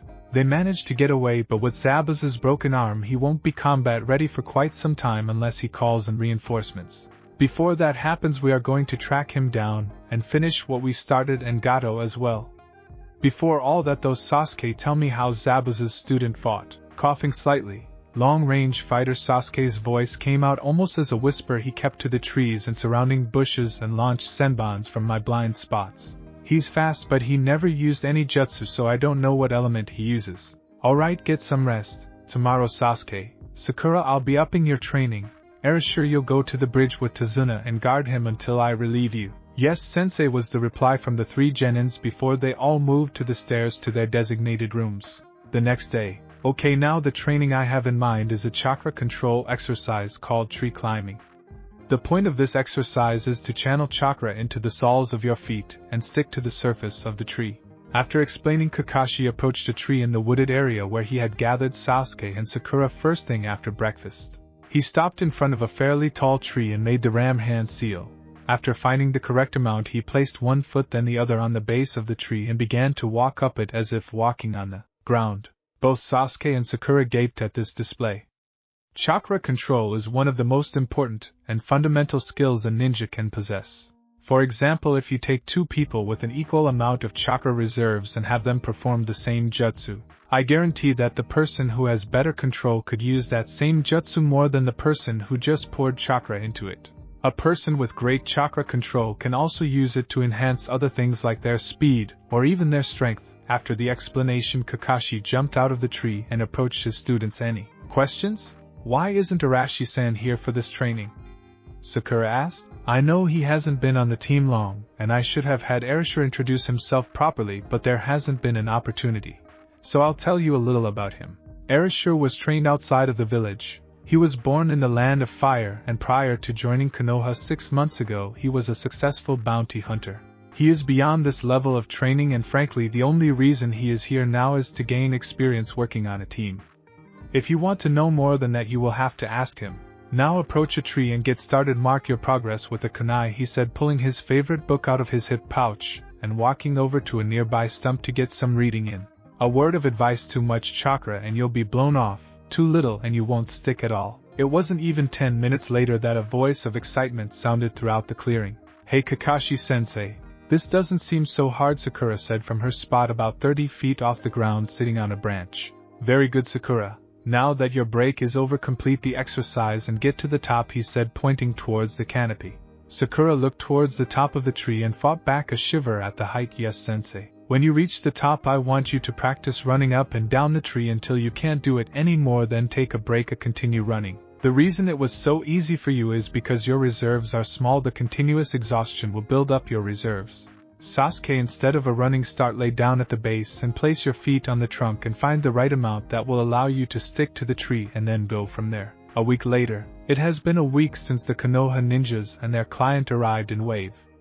Things have been mostly quiet with no sign of Gato or Zabuza. Sakura and Sasuke have both completed the tree walking exercise and are now in rotation with Arashi as bodyguards for Tazuna.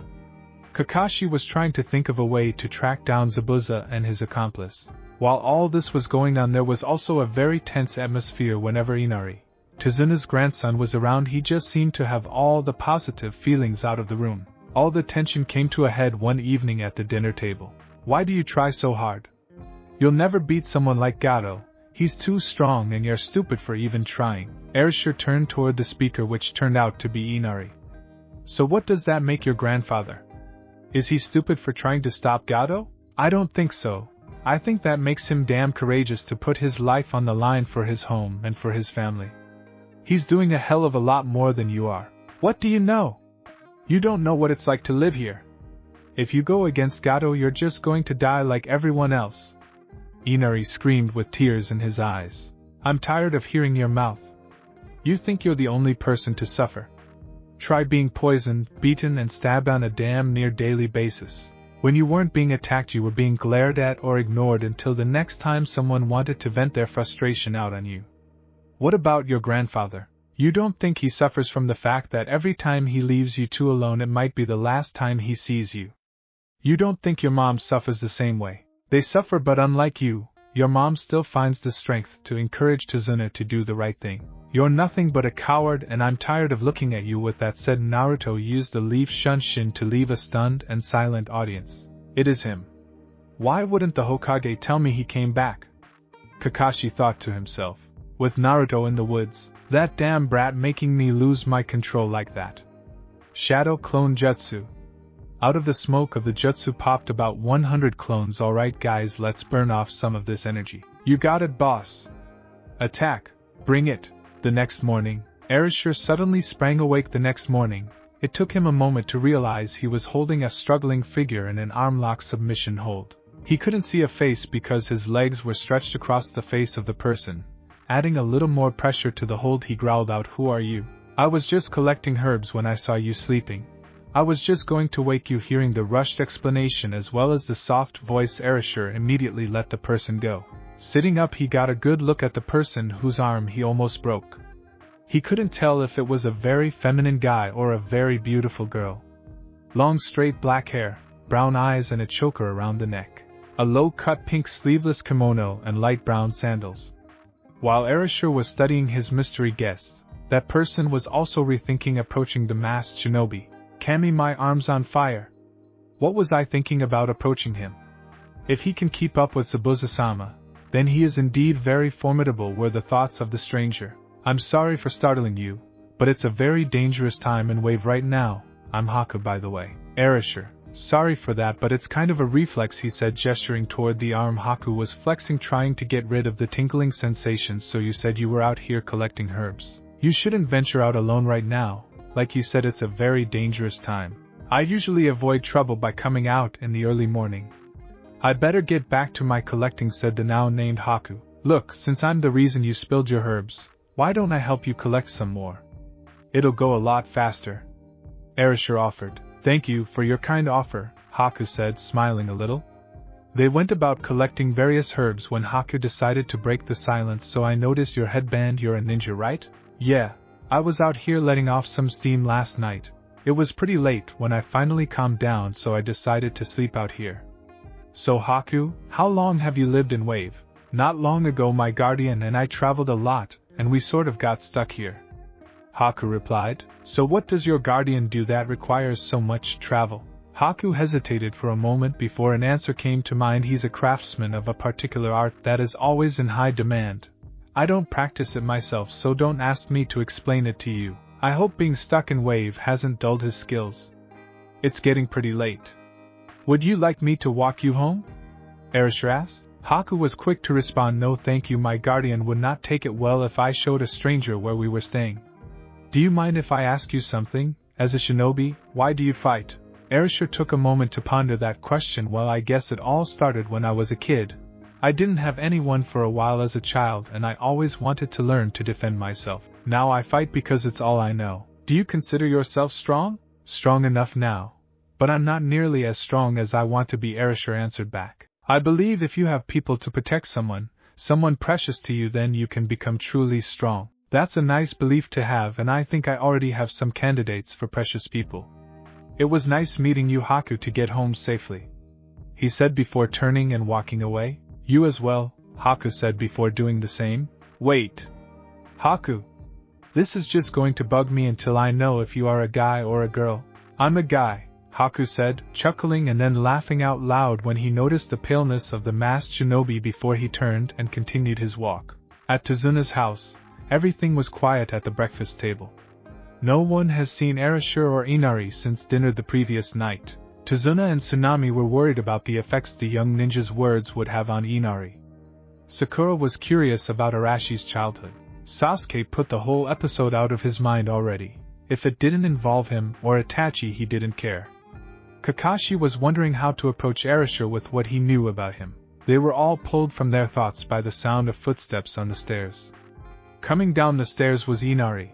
Only he was wearing something a lot different than his usual blue overalls and yellow shirt. He was wearing what looked to be an old pair of blue jeans, a white t-shirt with a black and red flannel jacket over top of it. In his hands looked to be a brand new pair of construction boots, and around his neck was a white towel similar to what Tazuna himself usually wears around his neck. However, the most noticeable thing about little Inari was the determined look in his young eyes.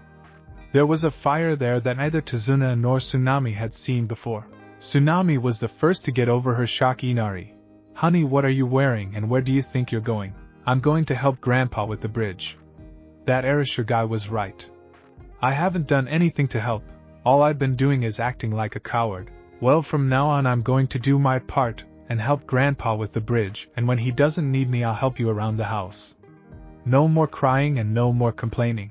It's time to grow up, Inari said, his voice never wavering. There's nothing wrong with crying, especially if you're happy. The voice of Arashi startled everyone in the room because all attention was on Inari. No one saw him enter. Well, Inari, if you plan to put in a full day I suggest you eat. You're going to need your energy. Following his own advice, Arashi sat down at the table and helped himself to some eggs, bacon and toast. I don't know if that's a traditional Japanese breakfast or not, so please don't make an issue out of it. Inari sat down next to Arashi and ate the same as he did. Kakashi-sensei, I had a little run-in this morning I think you should be aware of. He paused until his sensei gave him his full attention. I came across Zabuza's accomplice, or I should say his accomplice came across me asleep in a clearing this morning. I know he knew who I was, but I didn't let on that I knew who he was. We spoke for a while and I had a way to track them to their hideout, Kami, hoping it wouldn't rain. Why didn't you just bring him here? We could have interrogated him to get Zabuza's location. I would have, but after speaking with him, he would have taken that location to the grave. He is extremely loyal to Zabuza, not like the demon brothers, Arashi explained. Alright, here is the plan for today. Sasuke and Sakura will guard Tazuna and Inari. Arashi, you leave some clones here to guard Tsunami, while we track the accomplice to the hideout. No matter what, be back here no later than noon just in case we have to make any plans. After Kakashi laid out the orders for the day, everyone went about their business as usual. Tazuna left to go work on the bridge with Sasuke, Sakura and Inari following behind him. After leaving Tsunami with a couple of clones in the house and a few more spread throughout the property, Arashi led Kakashi to the spot where he encountered Haku. It didn't take long for Pakin, Kakashi's summoned dog, to track Haku back to a treehouse hideout. No doubt about it, the scent is up there, said Pakin. Pakin was a miniature pug with brown fur, a blue vest and a Konoha headband worn on top of his head. He also wore a white bandage around his right front leg. He had a deep gruff voice and was obsessed with the feeling of his paw pads. Thank you, Pakin, you can return now, Kakashi said. See ya, Kakashi, and with that he disappeared in a cloud of smoke. Alright, let's check the surroundings for traps and meet back here in an hour, Kakashi ordered. Yes, Sensei, Arashi replied and disappeared into the foliage. 1 hour later. Well, anything? Kakashi asked when he returned from his own recon to find Arashi waiting for him.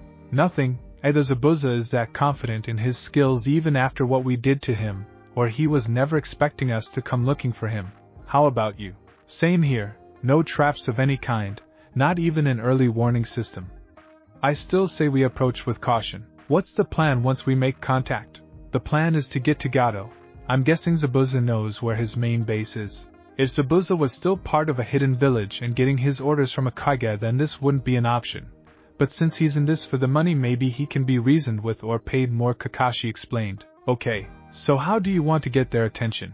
With subtlety. Inside the treehouse, Haku was applying an herbal poultice to Zabuza's shoulder, which he had injured after he was hit into a tree. Zabuza-sama, with one arm broken and with the damage to the other, even with my skills it will be at least 3 weeks before you are a challenge to someone of Hataki's skill.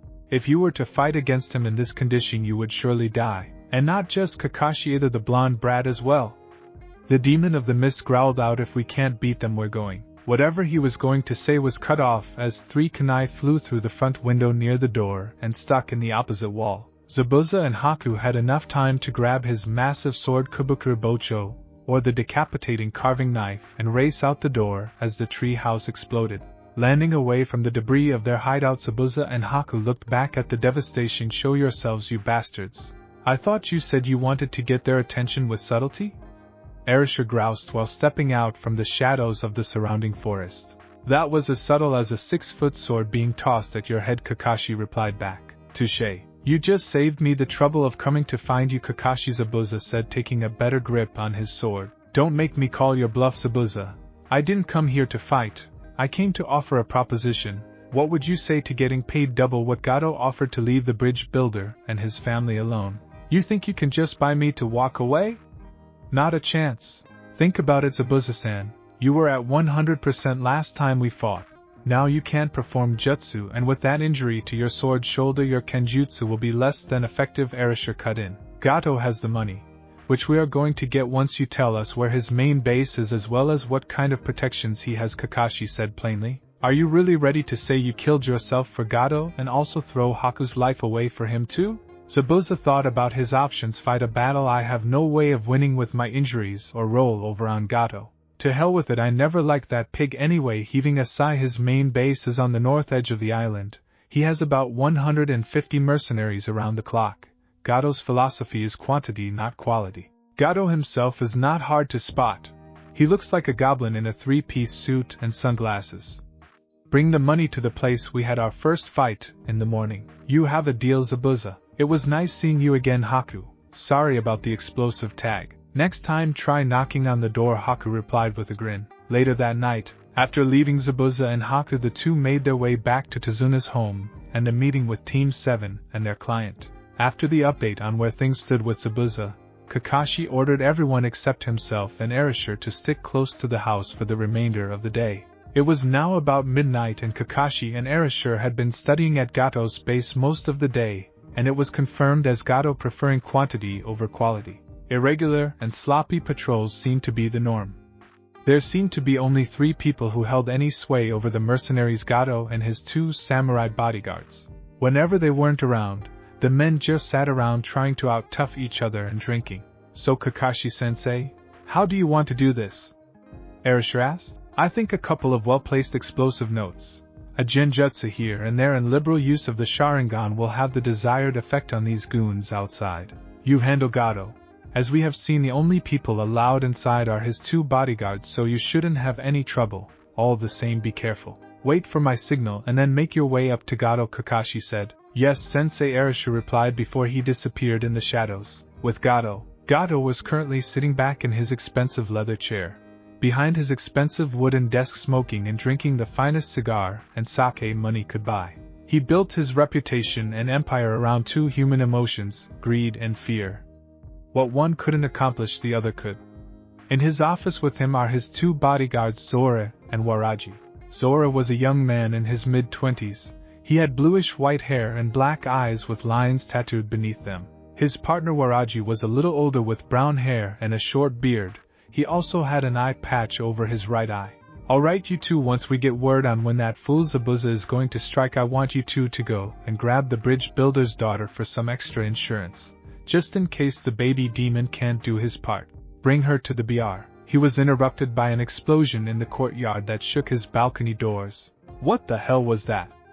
Turning to face the direction of the disturbance, he was greeted by a figure running across his balcony about to crash through the glass doors. Letting out a girlish shriek, he ducked beneath his desk with enough time to avoid most of the broken glass, but also with enough time to see his 2 bodyguards hit the ground with a knife each protruding from their eyes.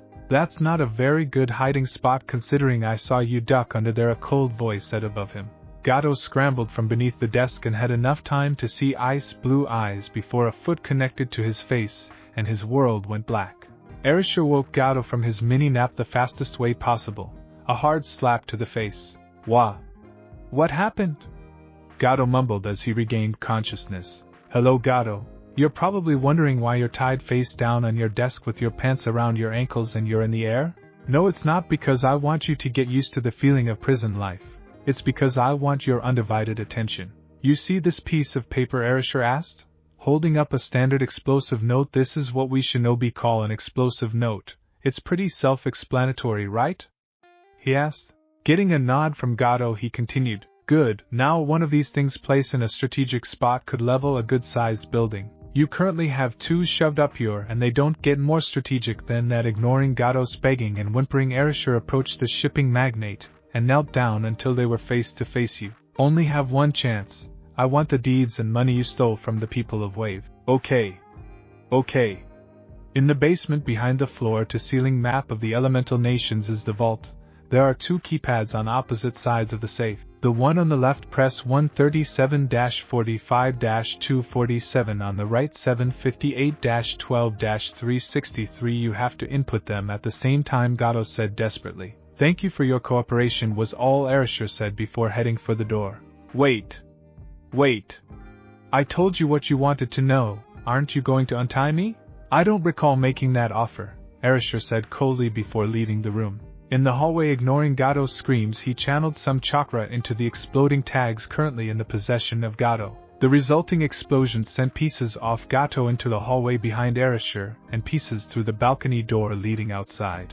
With that done, Arashi made his way towards the basement to complete his part of the mission.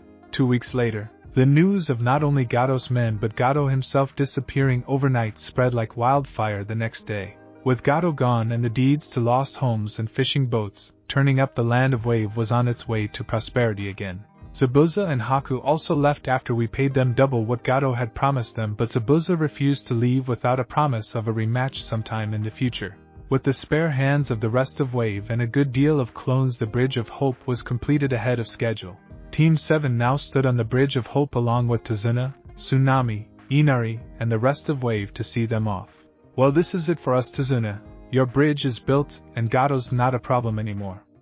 Even without Gato, you're going to have your hands full getting your country back on its feet. Yes, it's going to be a long haul, but thanks to you and your team we're well on our way. Arashi approached Inari and Tsunami, who were standing slightly behind Tazuna. Smiling down at Inari and ruffling his hair a little, you know you're not so bad once I got to know you. A big step to growing up is protecting those people precious to you, so keep an eye on your mom and grandpa. Sniff. Alright, I can do that. Ha, don't you remember what I said 2 weeks ago? It's alright to cry if you're happy, Arashi said, smiling at the young boy before he approached Tsunami and wrapped the woman in a hug. He's going to be okay, and I'll be back to visit as often as possible. Thank you, Arashi-kun, not just for helping my father and son but for helping me too. I hadn't realized how long I put my own life on hold before you showed me I was still a woman, not just a mother and a daughter, Tsunami said, blushing at some of the things they did together in the last 2 weeks. The pleasure was mutual, Tsunami-chan. Arashi, time to go. Came the loud call of his pink teammate. I'll be seeing you, Tsunami-chan, that's a promise. Team 7 left Wave without a backwards glance, and once they were on the mainland they used ninja speed to make better time back to the village. Team 7 made it back to the village in half the time it took to get to Wave. Halt. What's your business here? A gate guard asked. Team 7 returning from C-rank mission, Kakashi stated. Proceed. With permission to enter, everyone went to the rooftops in order to get to the Hokage Tower quicker and be released for some downtime. Upon reaching the Hokage Tower, Kakashi turned to his team. I can handle the official report. You 3 are dismissed until further notice. Good, I need a drink. I'll see you later, Kakashi-sensei, Arashi said before walking off. Goodbye, Kakashi-sensei. I need a hot bath, Sakura said, too tired to even ask Sasuke for a date. I have some training to do, Sasuke uttered before heading off to the Uchiha district with Arashi. Arashi barely made it past the front door of the Wet Leaf before he was tackled through the doors and back into the streets by a purple and tan blur. Arashi-kun, Anko said in a cooing voice, it's been almost a month since we've had some fun together, and I've been known to get a little mean when my favorite toys are taken away, Anko said, rubbing her face against Arashi's masked cheek. Anko, give me an hour to relax and have a drink, and we can have some time together. I really need a drink. Dealing with that Uchiha for a month straight is severely testing my resolve not to cut his throat and go missing, Nin, Arashi said. Ah, poor baby. Okay, you've earned your drink then, it's Anko time, she said, pulling him up and ushering him into the bar. The next morning, Naruto and Anko were awakened by a tapping on Anko's window by a messenger hawk. Anko disentangled herself from Naruto's arms. Yes, she knows. He really is a cuddler. Going to the window and retrieving the message from the bird, Anko scanned it halfway before going to Naruto and giving him the message. It's from Kakashi. He says you have a team meeting in an hour, she told him. Naruto read through the message himself, then used a small fire jutsu to destroy it. An hour to Kakashi means 4 hours in real time. I'm going to get some more sleep, he said, turning over and putting action to his words. I have a meeting, so I'm going to shower and get going. I'll see you later, she said, heading towards the bathroom. Naruto was now making his way towards Training Ground 7 across the rooftops of Konoha when he came across a strange scene below him. His teammate Sakura looked like she was trying to defuse a confrontation with some ninja he had never seen before. One was a guy in a black full-body jumpsuit holding a squirming kid in his hand, and a blonde girl with 4 pigtails and a battle fan on her back. Better back her up before she gets herself hurt. Look, why don't you just drop the kid? Assaulting someone in a foreign village is a good way to start a whole lot of trouble over nothing, Sakura said, trying to defuse the situation with this sand shinobi. Shut up, Pinky. This brat ran into me and an apology just won't cut it. You better put me down or my Nai-san is going to kick your ass. The squirming boy said. Oh, is that right? The sand shinobi asked mockingly. Kankuro? Wait a second, Temari, I'm almost done here. The now named Kankuro dismissed his teammate's call. Kankuro. His teammate Temari said a little more insistently. Not now, Temari. Kankuro. Kankuro turned towards Temari. What? And froze. Standing next to his sister was a ninja about 6 feet tall with blonde cornrows. He had a face mask that started from his nose to his neck and disappeared further down beneath a mesh shirt and an open black and white camouflage flak jacket. What froze him in place was the fact that this guy had snuck up on him and had his arm across Temari's shoulders, but what had his blood freezing was the fact that the hand connected to that same arm was holding a kunai to his sister's throat. Arashir/Ni-san! Came the surprise shout from Sakura and Konohamaru. How about a trade? You put my brother down nice and gently, and I won't open this pretty girl's throat like a fountain. Arashir said casually, as if talking about the weather. Temari shivered at the casual way this person said he would kill her. Alright, just calm down, Kankuro said, lowering the kid to the ground. I'm perfectly calm. Now get away from him, he said, taking his arm away from the girl and going over to Konohamaru. You okay, Kon? I'm fine, Nai-san. Good, you and your friends get back to class. We'll talk about why you felt the need to ditch later. Konohamaru and his 2 friends Moegi and Udan took off towards the academy while Arashir turned back to face the Sand Ninja. I would advise you to go to your hotel room and calm down from your journey.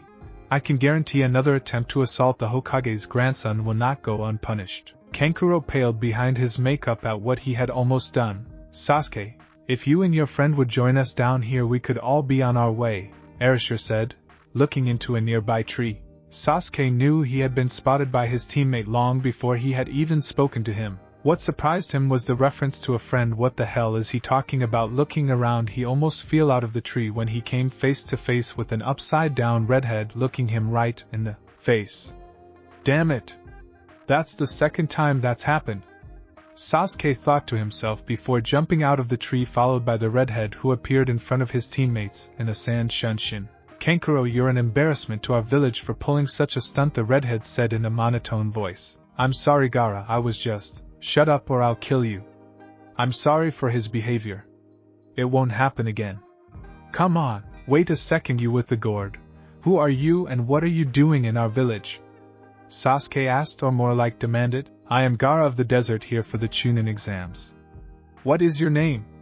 The now named Gaara said everything in the same monotone voice, never raising or lowering it. I'm Sasuke Uchiha, Sasuke replied like he just declared himself Kami. I wasn't talking to you, P. You, the blonde guy. What's your name? Arashir, and I will definitely see you in the exams, Gaara-san, Arashir said. I look forward to it, Gaara said before turning and walking away. Since you two aren't at the training grounds, I suppose Kakashi was on time for once, and I missed the meeting. What was it about? He's recommending us for the Chunin exams. We just have to sign these slips and turn them in at the academy tomorrow? Sakura said, handing Arashir a form. Haha, Chunin exams. Well, things just keep getting exciting around here, Arashir remarked to himself. After Arashir received his application for the Chunin exams, he decided to walk around the village for a while until his weekly dinner at the Sarutobi compound. It was something he had been doing since his return to the village. He was walking aimlessly through the village when a whimpering sound brought him out of his thoughts. Stopping in his tracks and looking around, he realized that he had wandered into some unknown training grounds, and the whimpers were coming from a forested area behind a bunch of marked-up trees probably used as targets for weapons throwing. Following the sound, he came upon a mostly all-black puppy with a strip of white around its neck that looked like a collar. The puppy, upon seeing him, bared its fangs and got a feral look in its now noticeable all-white eyes. It tried to stand up to defend itself from a possible enemy, but let out a yelp and collapsed back to the ground. Sure, easy fella, I'm not going to hurt you, just relax, Arashi said in a soothing voice.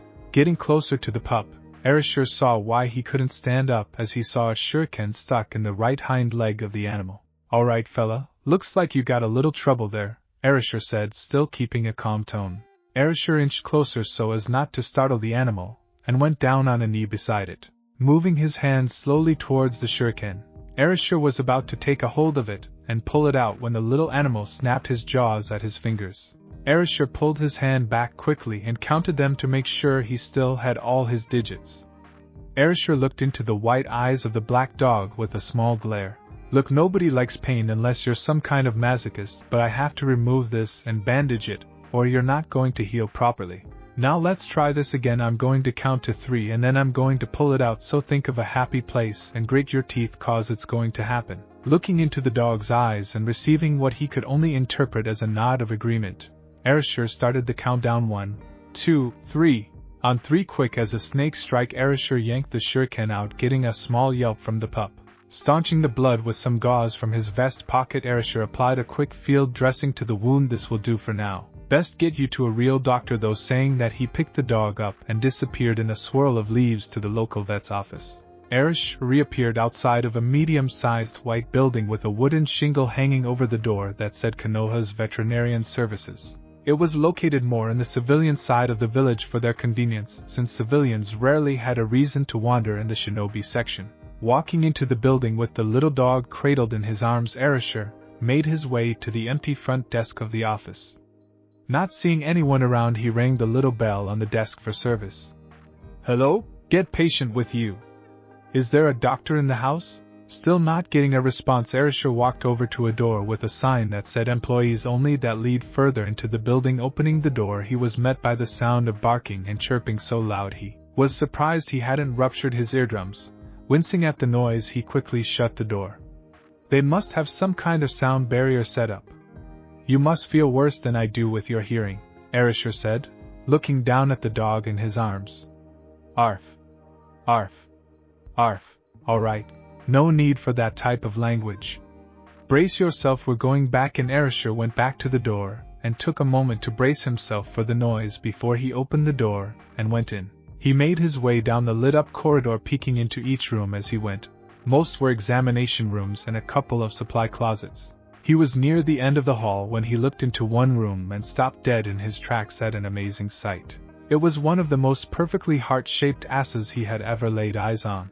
All he could see, all he was really looking at, was that perfect in tight gray biker shorts. The other half of this person was inside a dog cage, apparently cleaning it out. Arashi was talking in every detail when a bite on the arm from the dog he was carrying brought him out of his dream world. Ahem. Excuse, I need some help here, he said. The person in the cage jumped at the sound of him clearing his throat, and quickly backed out of the cage, stood up and turned around. Arashi was once again stunned, speechless for a moment. This woman was obviously an Inuzuka by the telltale red fang marks on her cheeks. Long brown hair held up in a ponytail with 2 bangs hanging down the front. Round dark eyes set in the soft features of her face was remarkably beautiful. She was also wearing a black wife beater that did nothing to hide her generous C-cup. Shiro-kun! The lady exclaimed, darting forward and taking the puppy from Arashi's arms. Oh, Shiro-kun, where have you been, you poor little baby? Arashi was completely ignored as the Inuzuka women took the pup, apparently named Shiro, into one of the exam rooms down the hall. Not knowing what else to do, Arashi followed them to the room with enough time to catch the women consoling the injured animal. Does somebody have an OE? Don't worry, Hana's going to fix that right up for you, the now named Hana was saying as she unwrapped the field dressing and took a good look at the wound. So is Shiro going to be okay? Arashi asked. He's going to be fine. What happened? Hana asked the stranger. I was just walking around when I heard him whimpering. I found him in the woods behind some training grounds with a shuriken stuck in him. I dressed the wound and brought him here, Arashi explained. So his name is Shiro, huh? It's actually Shiramaru. He's a member of the Inuzuka clan and I believe we're in your debt for finding him. If left too long this wound might have been infected. Who may I tell my clan head we are indebted to? Arashi approached the examination table where Hana was putting the finishing touches on a new bandage for Shiramaru. My name is Arashi, and from what I have gleaned from you, you are Hana Inuzuka. It's a pleasure to meet you. Hana finished her bandage on Shiro and then took a good look at her guest. He was about 6 foot tall, blonde hair, blue eyes and indeterminate age because of the face mask. He stood tall and proud without a hint of arrogance in his posture. Hana felt a tingle go up her spine as a single word went through her mind as she looked at this man, Arashi Alpha. It's nice to meet you as well, Arashi. Thank you again for finding and helping Shiro-kun. He's the most curious pup at the compound, always wandering off somewhere, Hana said, rubbing the black ears of the now sleeping animal. I think as long as he stays clear of the training grounds he should do okay. I have to go, Hana. I hope to see you around sometime. We can talk about working off that debt, Arashi said, eyes smiling as he left the room.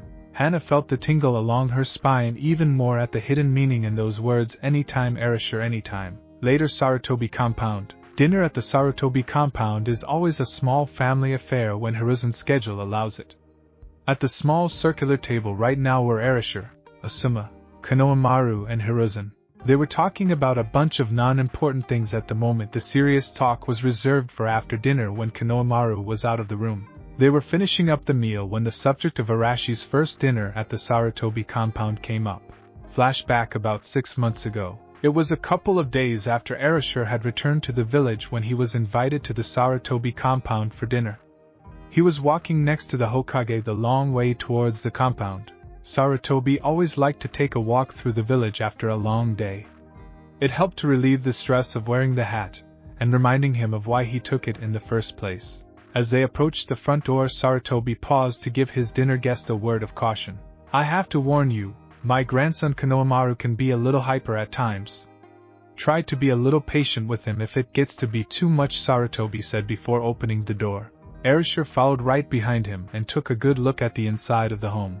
The front door opened into a hallway. About 15 feet from the door was an archway that led into a sitting area, and Arashi could see a set of stairs further along the hallway leading up. Sarutobi paused in the archway to announce his presence. Konohamaru, I'm home. As soon as the words were out of his mouth, smoke bombs filled the sitting area. Jumping in front of the Hokage, Arashi prepared to defend him from the surprise attack. Arashi focused his senses on the would-be attacker or attackers. Hearing a whistle through the air, Arashi shot his hand out and grabbed the airborne weapons. Feeling something off with them, he took a quick glance and was puzzled by the weapon's wooden shurikens. What the hell? He focused back on his attacker when he heard a very childish voice shout, I got you this time, old man. Arashi focused on where the voice came from and saw a hazy figure and the still lingering smoke. Leave, Hurricane. When the figure, who could only be the Hokage's grandson Konohamaru, jumped in the air to perform the attack, Arashi darted into the smoke. As Arashi went into the smoke, the Hokage performed a small wind jutsu to clear the room. When it was clear enough to see, he saw his grandson hanging upside down from his ankle by Arashi, who was scratching his head with the wooden shuriken he confiscated from Konohamaru. So, I take it this is, Konohamaru, nice to meet you, I'm Arashi, Arashi said, eyes smiling at the upside-down child. Konohamaru's sweat dropped at the nonchalant greeting. Put me down, you idiot, don't you know who I am? Konohamaru screamed. Oof! Was the sound Konohamaru made as he was dropped on his head. Yeah, I know who you are, and as a member of the Sarutobi clan you should have better manners than to scream at a guest in your home, Arashi pointed out mildly. Hiruzen decided to step in before Konohamaru completely blew his top. Konohamaru, go and wash up for dinner. Arashi will be our guest tonight. Konohamaru blinked dumbly at his grandpa before switching back to the masked shinobi while still rubbing his head. Alright, Gramps, he said before getting to his feet and leaving the room. Hyper isn't the right word to describe him. I would say he's more lively than hyper, Arashi said. Aren't they the same thing? Hiruzen asked curiously. Arashi shook his head. No one sounds like an affliction, and the other sounds like a compliment. Hiruzen decided to keep quiet on the subject, and lead the young man into the dining area beyond the sitting room. It was a simple family setting. a small round table with 4 chairs around it. Dinner was also very simple: grilled beef, rice, veggies and soup. Konohamaru came into the room and everyone took their seats and tucked into the meal. It was quiet for a few minutes before the Hokage broke the silence.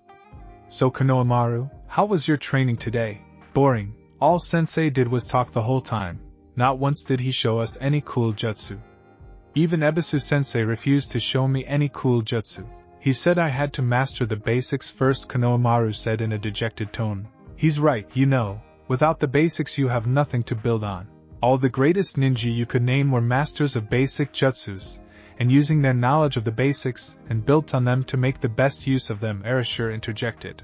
"What would you know, Blondie?" Konohamaru said as he glared across the table at the masked guest. "I was trained by 4 men who could actually call themselves true masters of the shinobi arts, and they drilled into me daily that to be great is to master the basics." Arashi explained, "For example, if someone gave you a sword tomorrow, do you think just having that sword makes you a master swordsman?" he asked. Before Konohamaru could answer, Arashi asked him another question. "What's your dream, Konohamaru? What's your goal as a ninja?"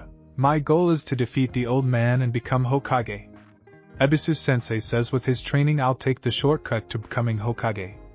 Konohamaru exclaimed with fire in his eyes. Arashi looked across the table at the young boy with calm eyes. "First, I think this Ebisu guy should be tarred and feathered and hung up by his ankles in the middle of the village for telling you something so stupid as to think there is some kind of short-cut to the respect and power a Kage wields." Arashi said calmly, "There is no such thing as a short-cut to power. No amount of cool jutsu will make you Kage material.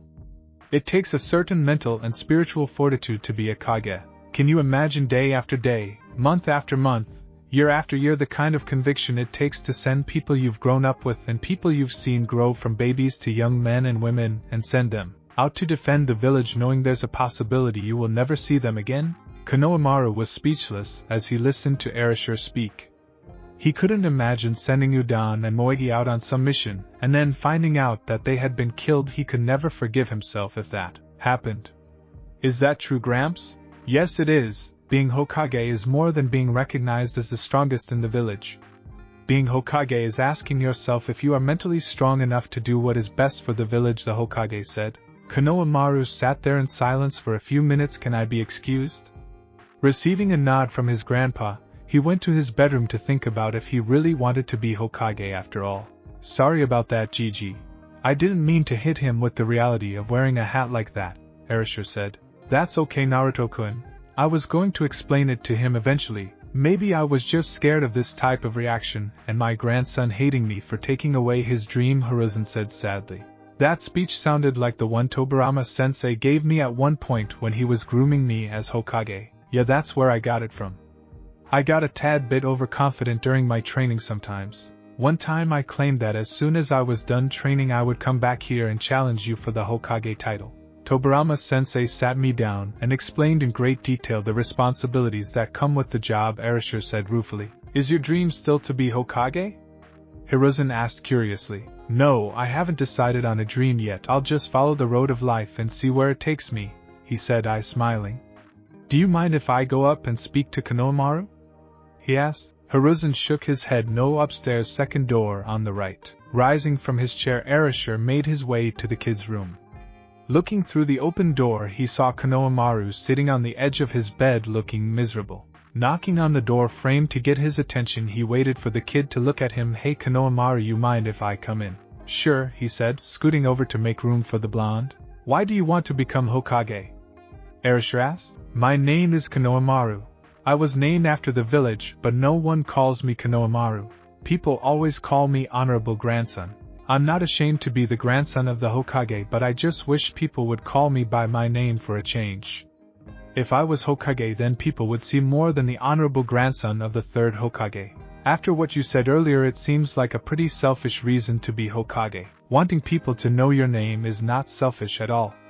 But there are other ways to do it besides being Hokage." Konohamaru looked at Arashi with a confused expression. "What other ways? How about becoming a Sannin? They're just like Kages but better." "How can they be better than a Kage?" "You're just trying to mess with me," Konohamaru said, glaring at the blonde. "No, I'm not. Think about it. The Sannin are said to be just as strong as the Kages throughout the elemental nations. They're free to come and go from the village whenever they want, which means they have opportunities to always learn something new. Can you imagine the stories the Toad Sage or the Slug Princess could tell you about their travels? Now the Hokage, he's always stuck in boring meetings with the council, or doing boring paperwork. He barely has time to train and don't even think about getting laid, let alone dating someone. Where would you find the time? Arashi paused there because of the puzzled look on Konohamaru's face. Why do you mean getting laid? Getting laid where? Ahem, ask your grandfather after I leave. I heard from an older shinobi who was around when the Hokage first took office. He said after a week he was completely gray from doing all the paperwork involved with being Hokage. Konohamaru looked scared out of his wits at the thought of going gray. The point is there are other ways to be recognized besides being Hokage. You're right, Arashi-san. Konohamaru Sarutobi will be the first ever monkey sage of Konoha. Konohamaru yelled with a renewed fire in his eyes. Good for you, Khan. I look forward to facing you one day, Arashi said, eyes smiling. You can count on it. Don't think I forgot how you defeated me earlier. From now on we're rivals. Unknown to both Konohamaru and Arashi, Hiruzen had listened in on their talk, and though he perked up when Konohamaru declared he would be the first monkey sage, he still walked away with a storm cloud over his head after hearing Arashi's accurate description of his everyday life. I wasn't gray in a week.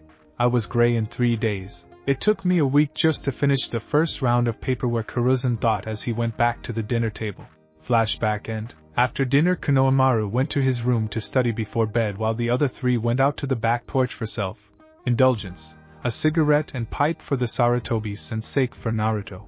They were all content with the silence as each man indulged his own guilty pleasure, but they all knew that starting tomorrow was the beginning of something they had been preparing for 6 months, the invasion. Naruto, there is another reason I invited you to dinner tonight besides the fact that I like your company. Before the start of the third round of the Chunin exams, I want to announce your return to the village as well as your lineage. What do you think about that? Hiruzen said, looking at the young shinobi calmly sipping his sake. Naruto was calm both on the inside and outside. It's fine with me. I was going to bring the subject up myself pretty soon. I already have plans in place if the council tries to give me a hard time. But what about you? Keeping a secret like this from the council for 6 months might get the hat taken away for good this time. I've been playing politics with these people for a long time. I'm not worried about that. I am, however, worried about their reaction towards you. Don't be GG. I was taught politics from the best, and I can use the law like I can use a kunai, so don't worry yourself sick. I'd better be going. Long day tomorrow. Naruto drained the rest of his sake and bowed to both Asuma and Hiruzen, left in a swirl of leaves. We both better get some rest, Pops. He's right. Tomorrow is going to be a long day, Asuma said before finishing his cigarette and using a small fire jutsu to incinerate the butt before going inside. Hiruzen followed behind his son, thinking about what the future would hold for the village hidden in the leaves. The next day, Arashi was waiting at the front gates for his teammates to arrive. He had been there for almost a half hour waiting on them. He barely slept the night before because of the excitement of facing what he hoped to be strong opponents. Today he was wearing green tiger-striped camouflage pants with matte black shin guards and black shinobi sandals. He was also wearing a sleeveless mesh shirt with a plain black sleeveless t-shirt over top of it. His arms were wrapped from wrist to elbow in black athletic tape, leaving his biceps exposed. He had his fingerless black gloves with the storage seals on the palm, shuriken on the left, and kunais on the right. He was wearing a collarless flak jacket that matched his pants, and he was also wearing 2 hip pouches on the left and right side. He took out his cornrows and just put his hair in a simple ponytail with his headband still across his forehead. You're early. Arashi looked to his left and saw his teammate for the exams, Sasuke Uchiha, approach at a casual pace. Can't you feel the excitement, Sasuke? Better early than too late. Now all we need is Sakura and we can get to moving. Here she comes, Sasuke said, gesturing in the opposite direction he had come. Arashi turned to look, and sure enough there was the pink-haired Kunoichi. Hey Sakura, you ready for this? Arashi asked as she approached. As ready as I'll ever be, Arashi-san. Good morning, Sasuke-kun, Sakura replied. HN was the response reserved for fangirls. Since we're all here, let's do it, Arashi said, walking through the gate with his teammates following behind him. Team 7 made their way in silence until they came up on a scene in the middle of the hallway. The door leading to the exam room was barred by two guys. One had spiky hair and 3 bandages on his lower face, and the other had brown hair and a blue bandana-style headband on. They were knocking around a guy in green spandex with a bowl cut, and a girl in a pink Chinese shirt with her hair styled in 2 buns.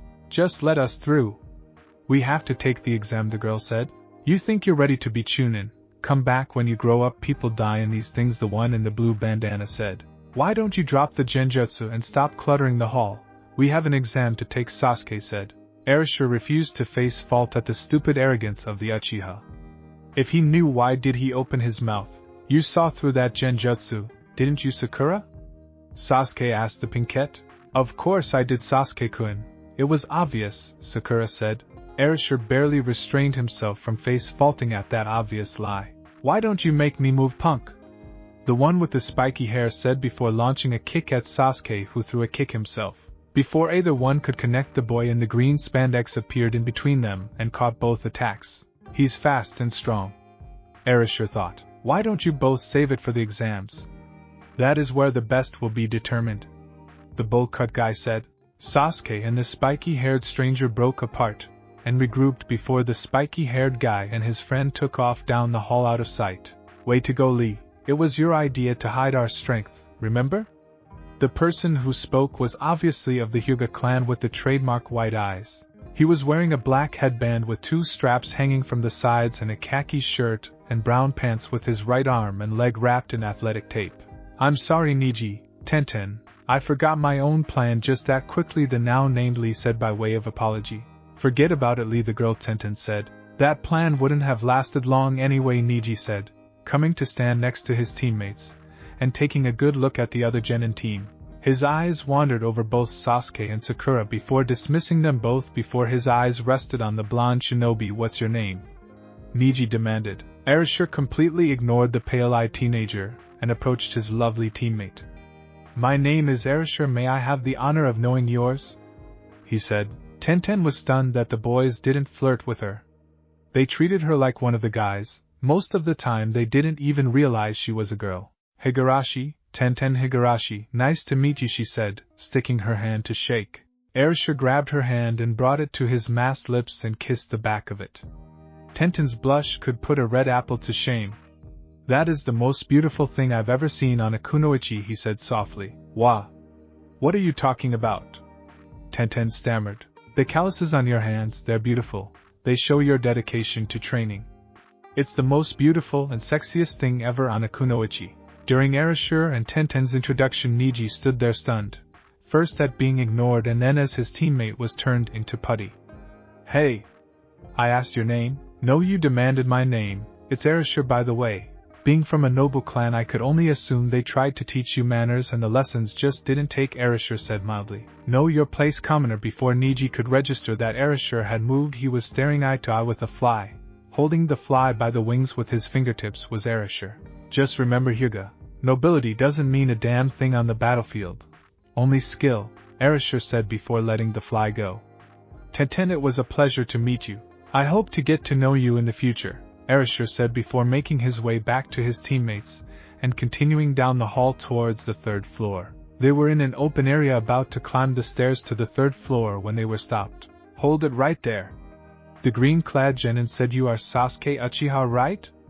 I wish to fight you, for the love of Sakura Haruno," he announced loudly. Sasuke smirked at the weird bowl-cut wearing genin. "Sure, I could use a warm-up." "We don't have time for this, Sasuke," Arashi warned. "Don't worry, this won't take long," he assured his team. "Fine, but don't take him lightly. It could end in embarrassment," Arashi warned. Doubtful, Sasuke said as he faced off with the strange genin known as Rock Lee. "Even though you know who I am, you still no want to fight. That takes a lot of guts. We will see if you are still as confident when I beat you.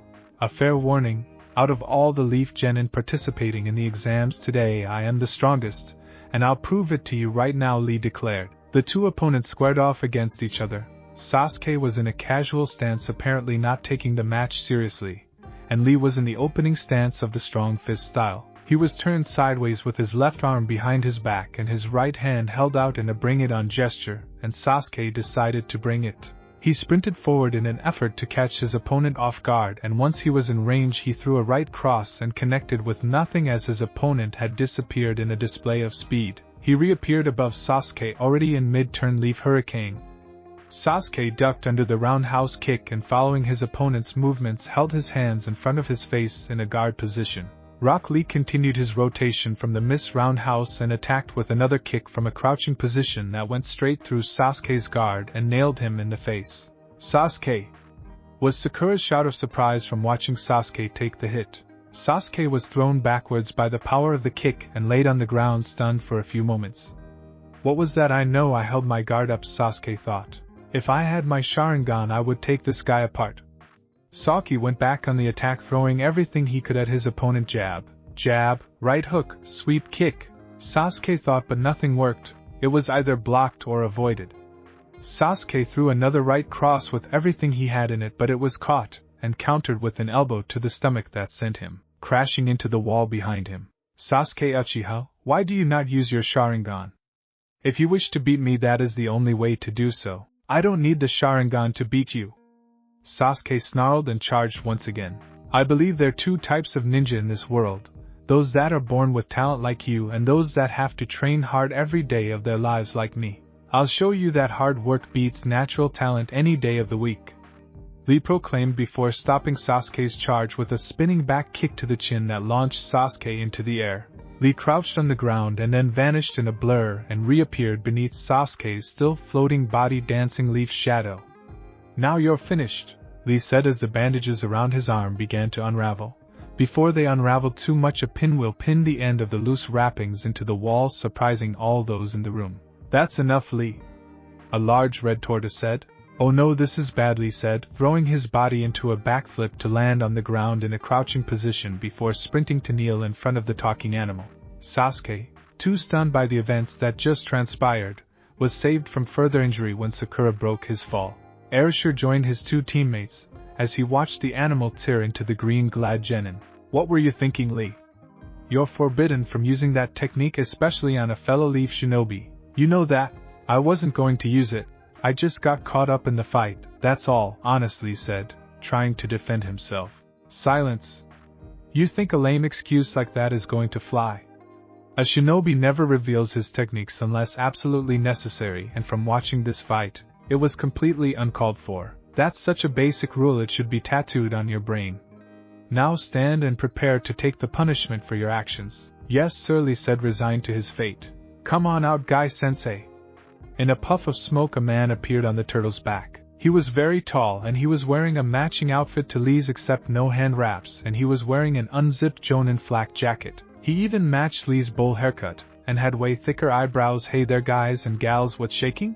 Guy-sensei said, standing proud with his hands on his hips and beaming a pearly white smile to all those in the room. He didn't get an answer as Team 7 was busy, sweat dropping at the appearance of the original that Lee was cloned after. The silence didn't last long as Guy-sensei scolded his wayward student. I'm very disappointed in you, Lee. Are you ready for your punishment? Yes, Guy-sensei. Okay, you little idiot! Guy yelled as he punched Lee in the face and sent him skidding along the floor. When he stopped moving, Guy approached his downed student and looked at him with a river flowing from each eye. Lee looked at his sensei with the same expression on his face. Sensei, I'm so sorry. It's okay, Lee. I forgive you. Your youthful exploits are all a part of growing up. Embrace yourselves, people, here it comes. Guy-sensei, Lee. Guy-sensei, Lee. Guy-sensei, Lee. Something bad is about to happen. Turn away quickly. Arashi said, but it was too late for his teammates. They were forced to witness the most exuberant man hug known to the world, complete with a sunset and crashing waves as a backdrop.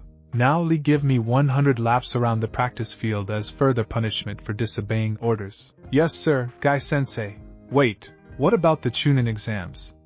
There's no time for laps right now, Sakura said. Oh, I forgot about that. Make that 500 laps for also disrupting the Chunin exams. Guy said. Yes, Guy-sensei. Ah, Lee.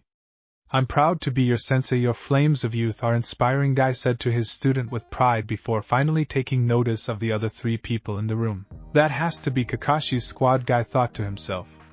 Hey, how's my old rival Kakashi doing? You know Kakashi-sensei? Sakura asked. Sure do. We're eternal rivals. Have been for years, Guy stated before simply disappearing. My record is 50 wins and 49 losses, which is one better than Kakashi, he finished saying from behind Team 7. The facts of the matter is I'm stronger than Kakashi, faster too. Whoa, that was all speed, he didn't even use chakra to help him, Arashi thought. He's definitely faster than Kakashi, Sasuke thought. Guy-sensei is the greatest shinobi in the world, no one can defeat him, Lee exclaimed after his sensei's great show of speed. Enough, Lee, you all better get going before it's too late. Good luck, Lee. Show the world your flames of youth, my precious student. Yes, Guy-sensei. I will. Well, Guy-sensei, it was nice meeting you. Lee, how about after these exams we have a friendly spar? I'm a student of hard work myself. I would like to know which one of us has worked the hardest. My name's Arashi, by the way, Arashi said to Rock Lee. I would be honored to battle a fellow student of hard work, Arashi-san. Good, then it's a deal. After the exams, Arashi said before making his way to the stairs and up to the 3rd floor, followed by the rest of the team. I can't believe I lost to that freak. If I had the Sharingan I would have wiped the floor with him, Sasuke growled out between clenched teeth. Not likely, Sasuke, Arashi said calmly. Who asked you? Didn't you see the scars on his hands when he took the wraps off? Some of those scars were fresh. I wouldn't be surprised if he was out training this very morning. He probably trains until he drops every day, and even with the Sharingan you would have trouble, Arashi explained. Whatever was the Uchiha's response. As they rounded the corner they stopped in surprise to see Kakashi leaning against the wall next to the door leading to the exam room. Kakashi-sensei, what are you doing here? Sakura asked. I'm here to wish you all good luck in the exams. I was also here to stop you if you showed up without the full team. I thought you said the exams were optional, Sakura said. They are optional as a team. I didn't want anyone pressured into participating before they were ready. But since you all showed up on your own, it doesn't matter anymore. Beyond this door is another step towards your future goals. Good luck, Kakashi said before disappearing in a cloud of smoke. Well, let's go. This exam isn't going to take itself, Arashi said, kicking the door in and striding through. As soon as he entered he was blasted with killing intent strong enough to make a fly faint.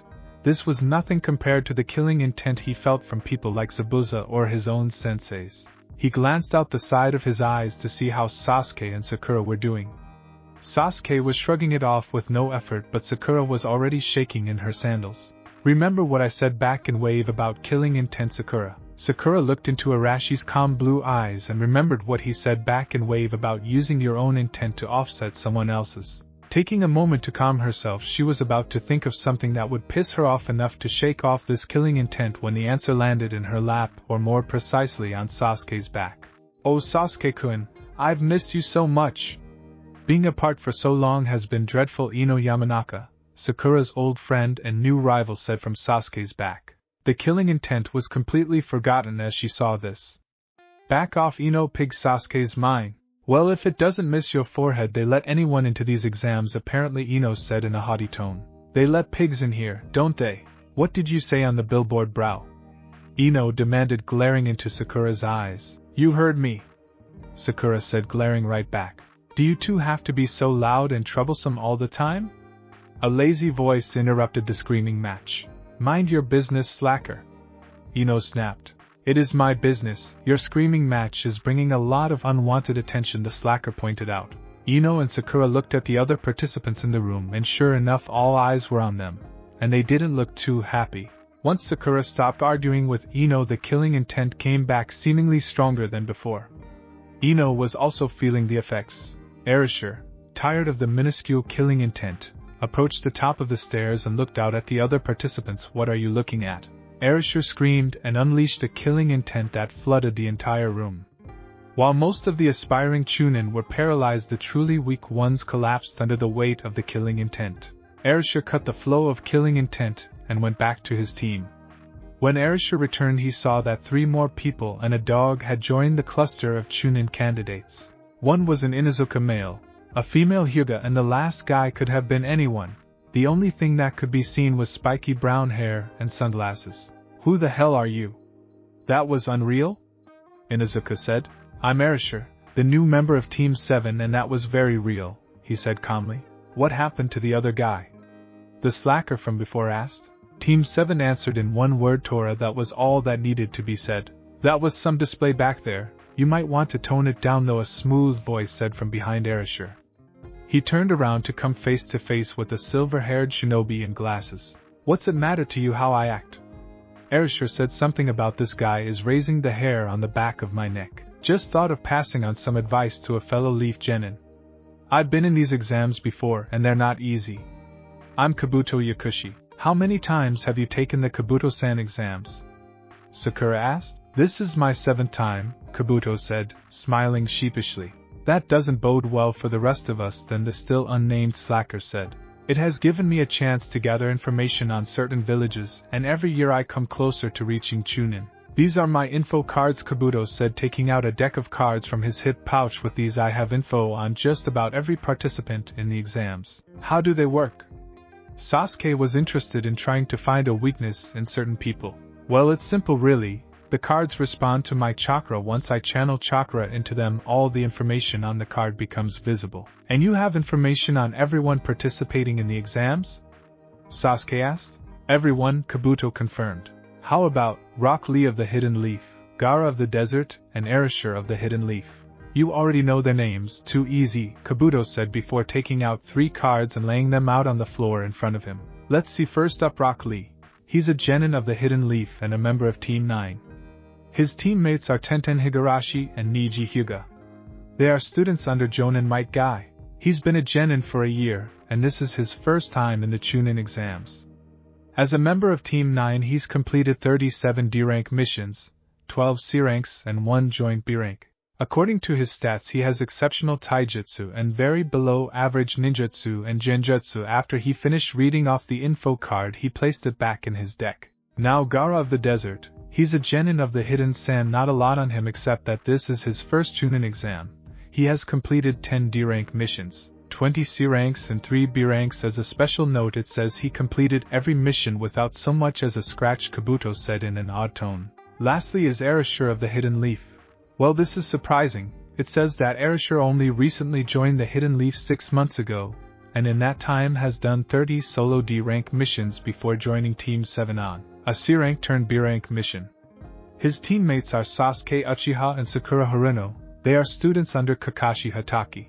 As a special note it says that Arashi was a bounty hunter before joining the village. Kabuto paused there with a look of concentration as if trying to remember something.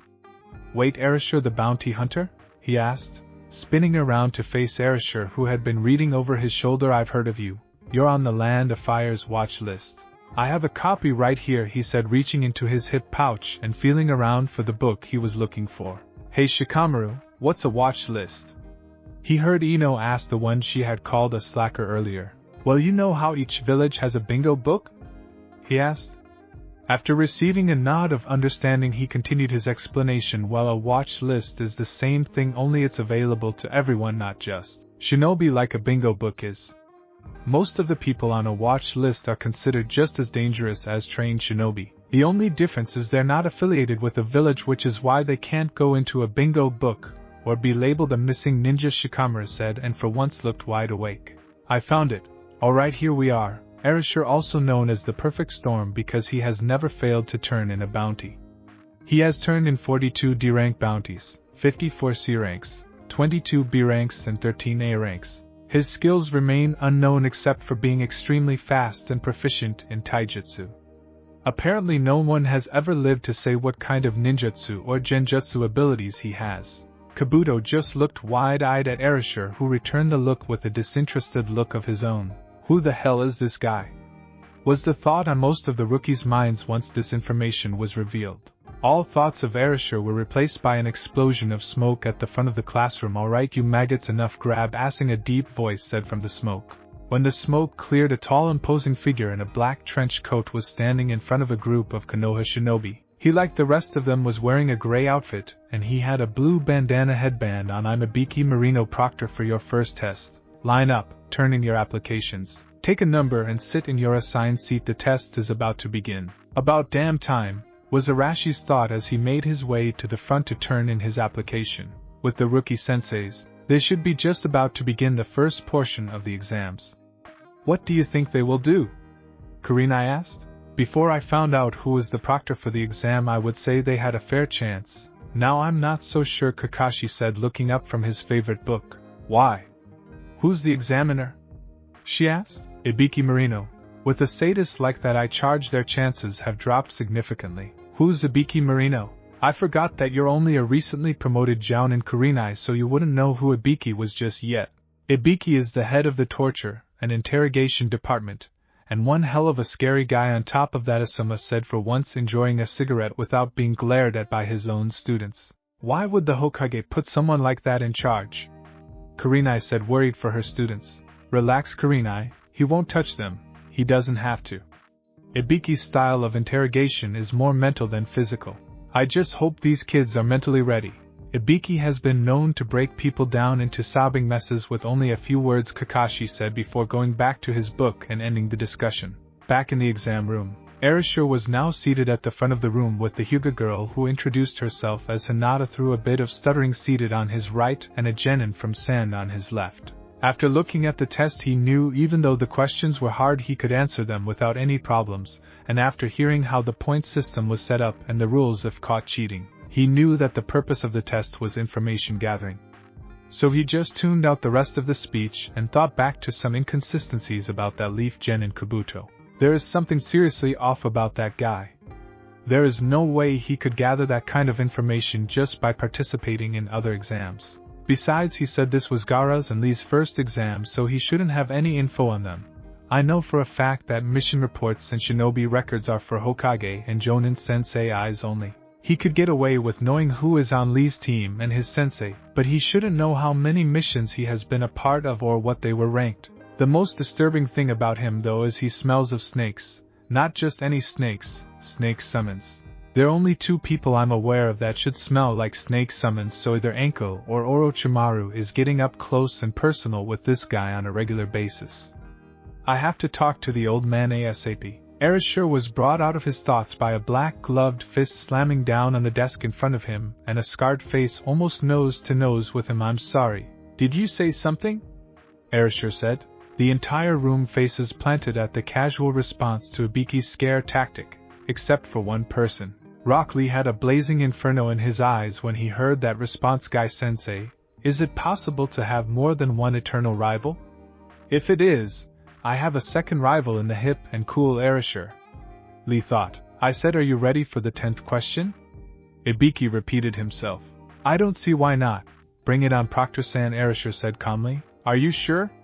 Get this last question wrong and it could destroy your shinobi career. If I wasn't prepared to put my career or my life on the line, then I wouldn't be here. So give me your question. Ibiki stared into the blonde's eyes a moment longer, trying to get him to blink first before he straightened to his full height and returned to the center of the room. He scanned the room, trying to spot another target to maybe try and get these numbers down a little more. But looking out at the sea of faces, all he saw was determination. I see no one else will be leaving, so those of you remaining, you all pass, he said with a smirk at the end. The response he got was what he expected. What? What are you talking about? What happened to the 10th question? A voice in the back, you asked? Settle down and listen, I'll explain.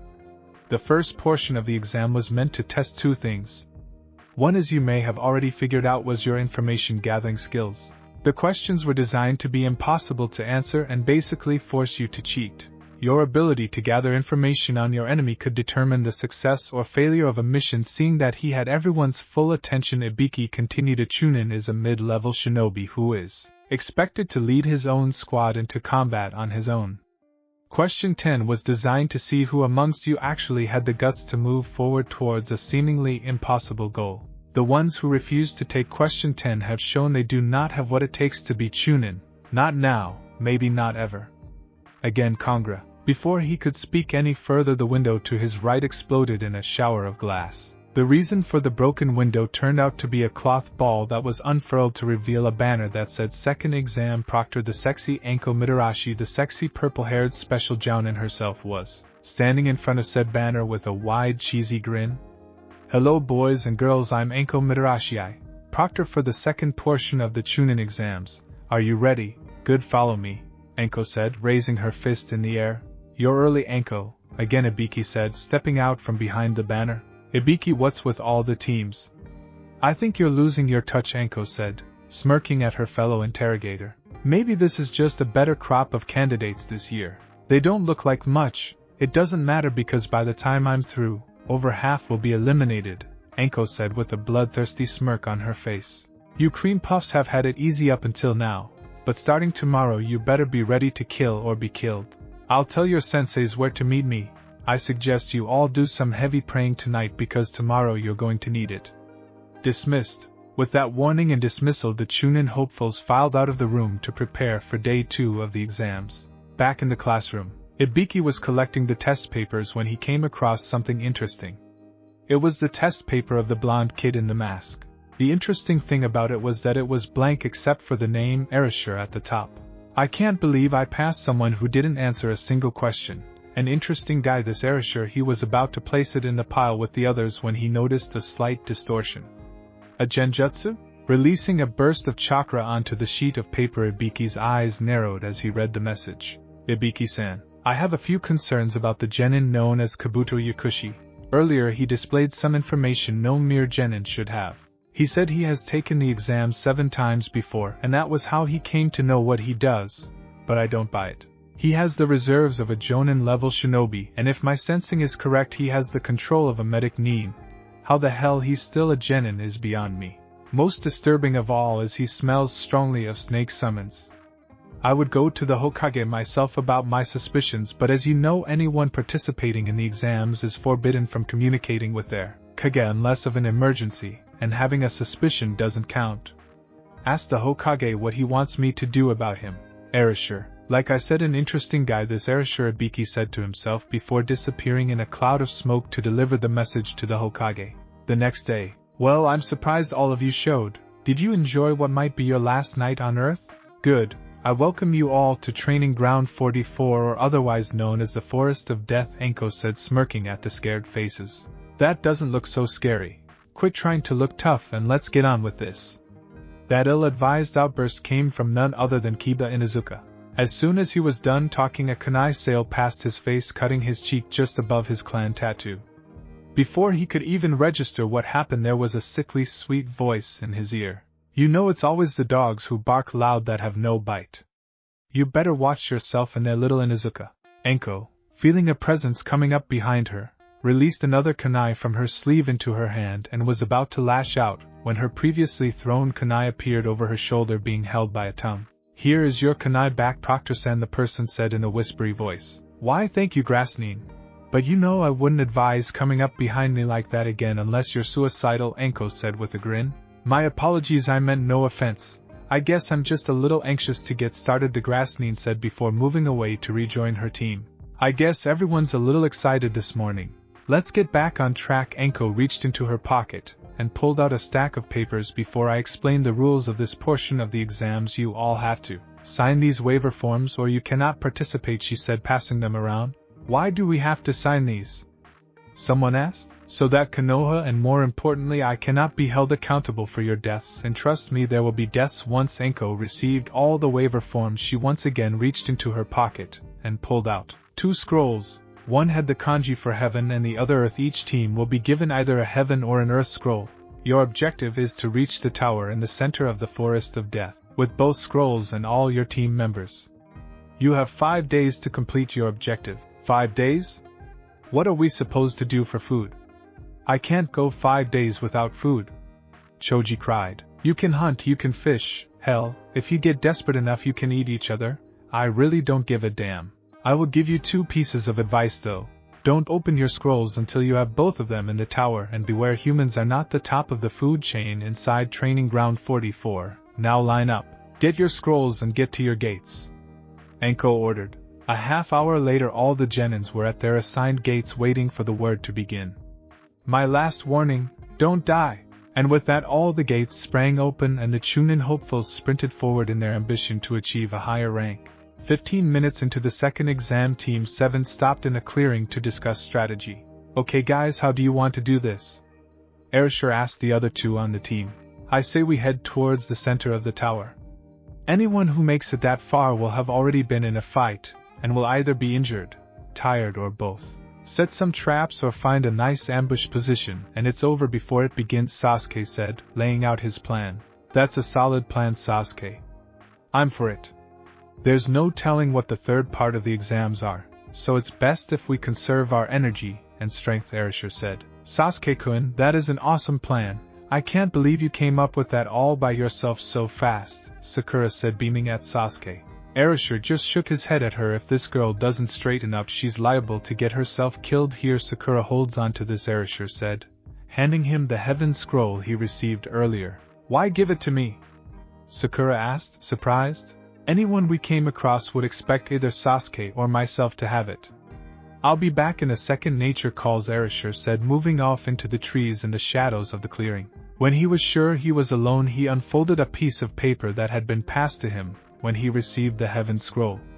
After reading the short message, which consisted of 6 words, keep an eye on him, Saru, he used a small fire jutsu to destroy the paper.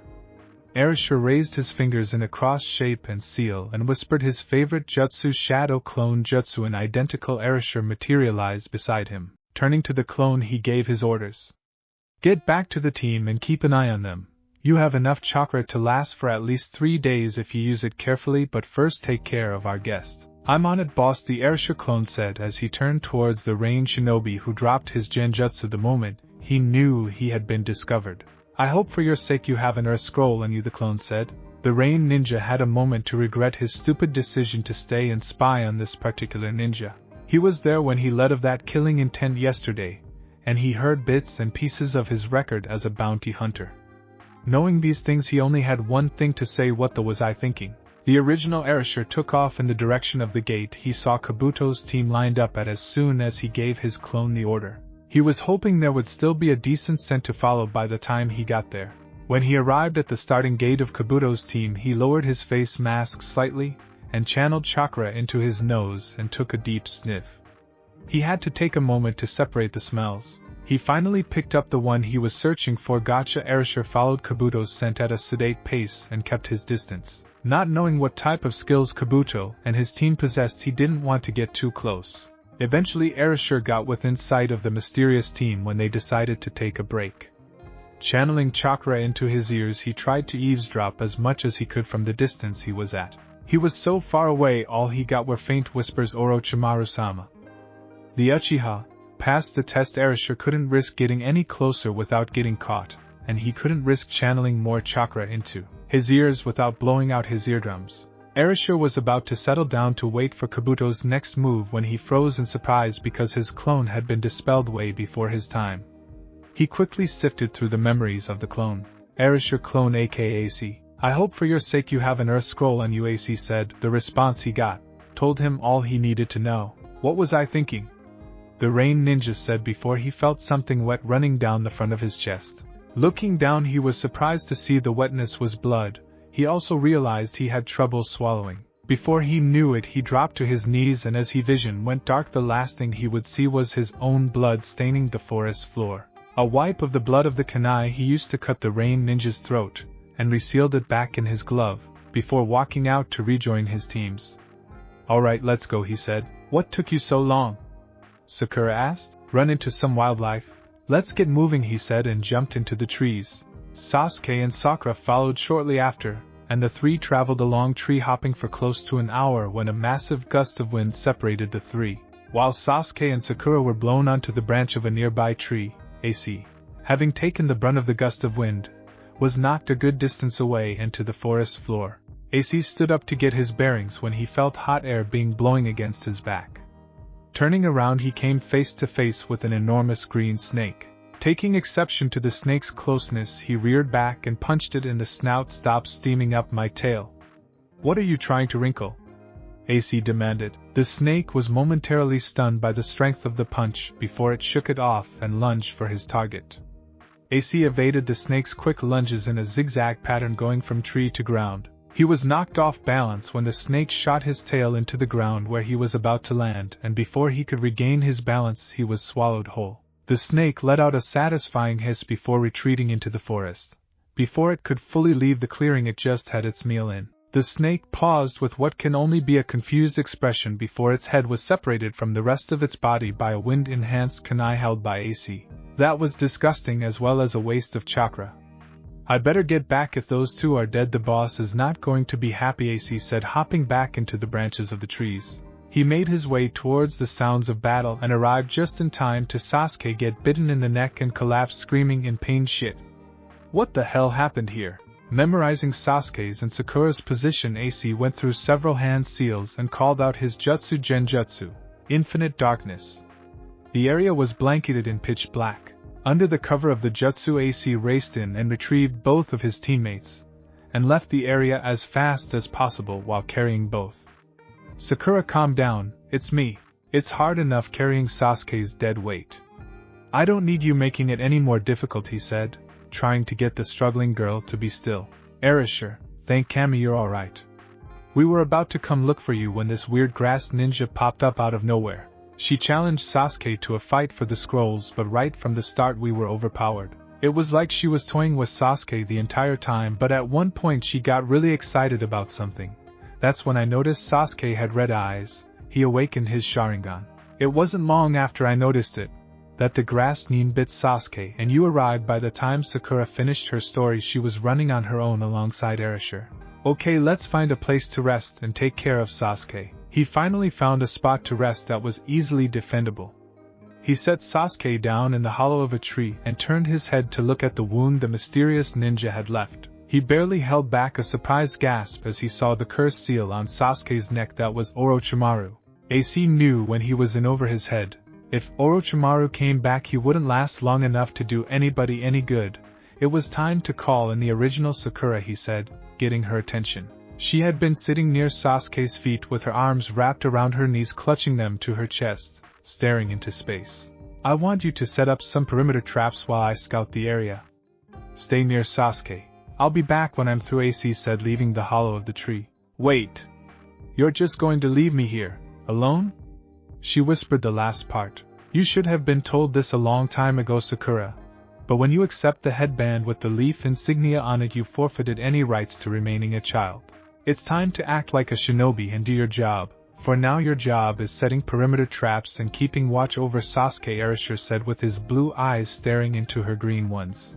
When Sakura lowered her head to stare at her knees, Arashi sighed and knelt in front of her.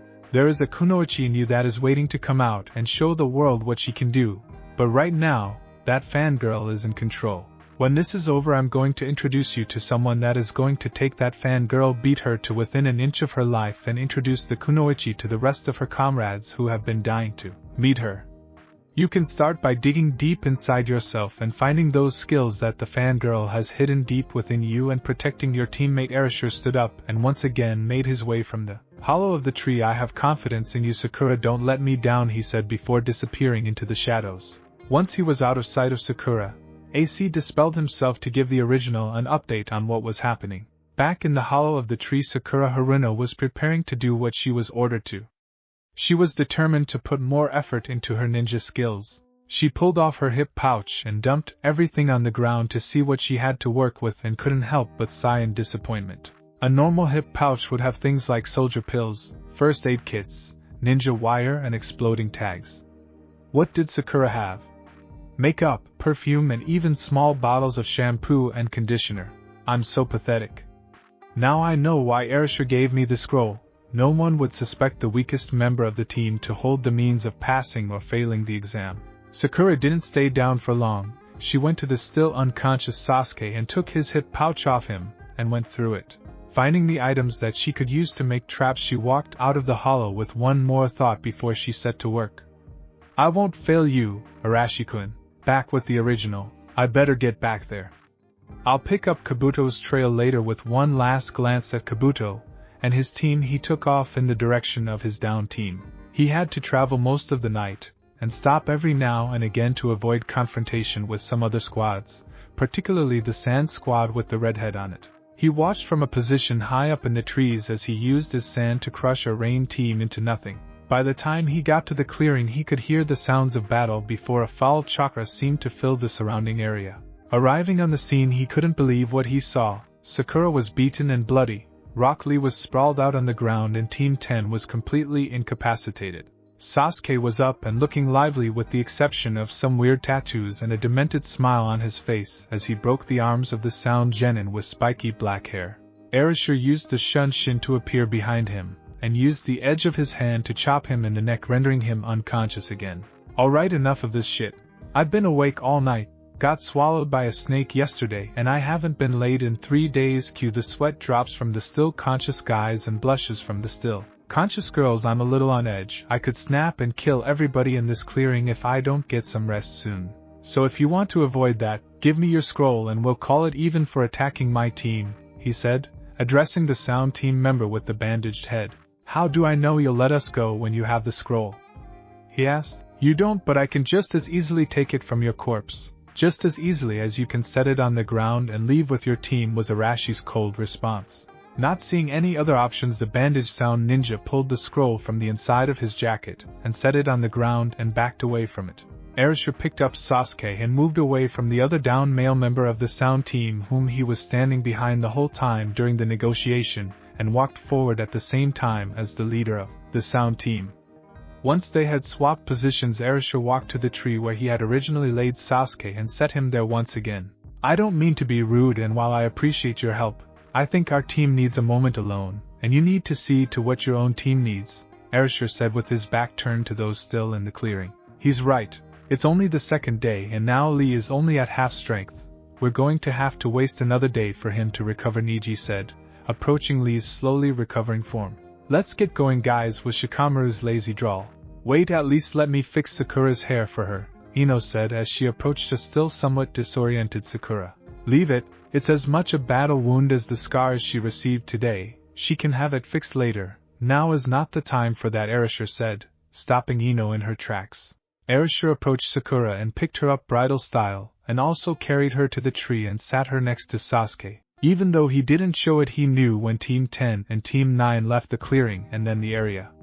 After I treat your wounds, we'll rest for a while and then we're heading for the tower, alright? We have to get Sasuke checked out as soon as we can. Okay, Arashi-kun. Whatever you say, Sakura mumbled as she drifted off to sleep. Arashi raised his eyebrows at the kun suffix added to his name. Since I can't follow Kabuto without leaving my team behind, we might as well get the hell out of this forest, and hopefully into some real beds. Besides, with Orochimaru targeting Sasuke, better safe than sorry.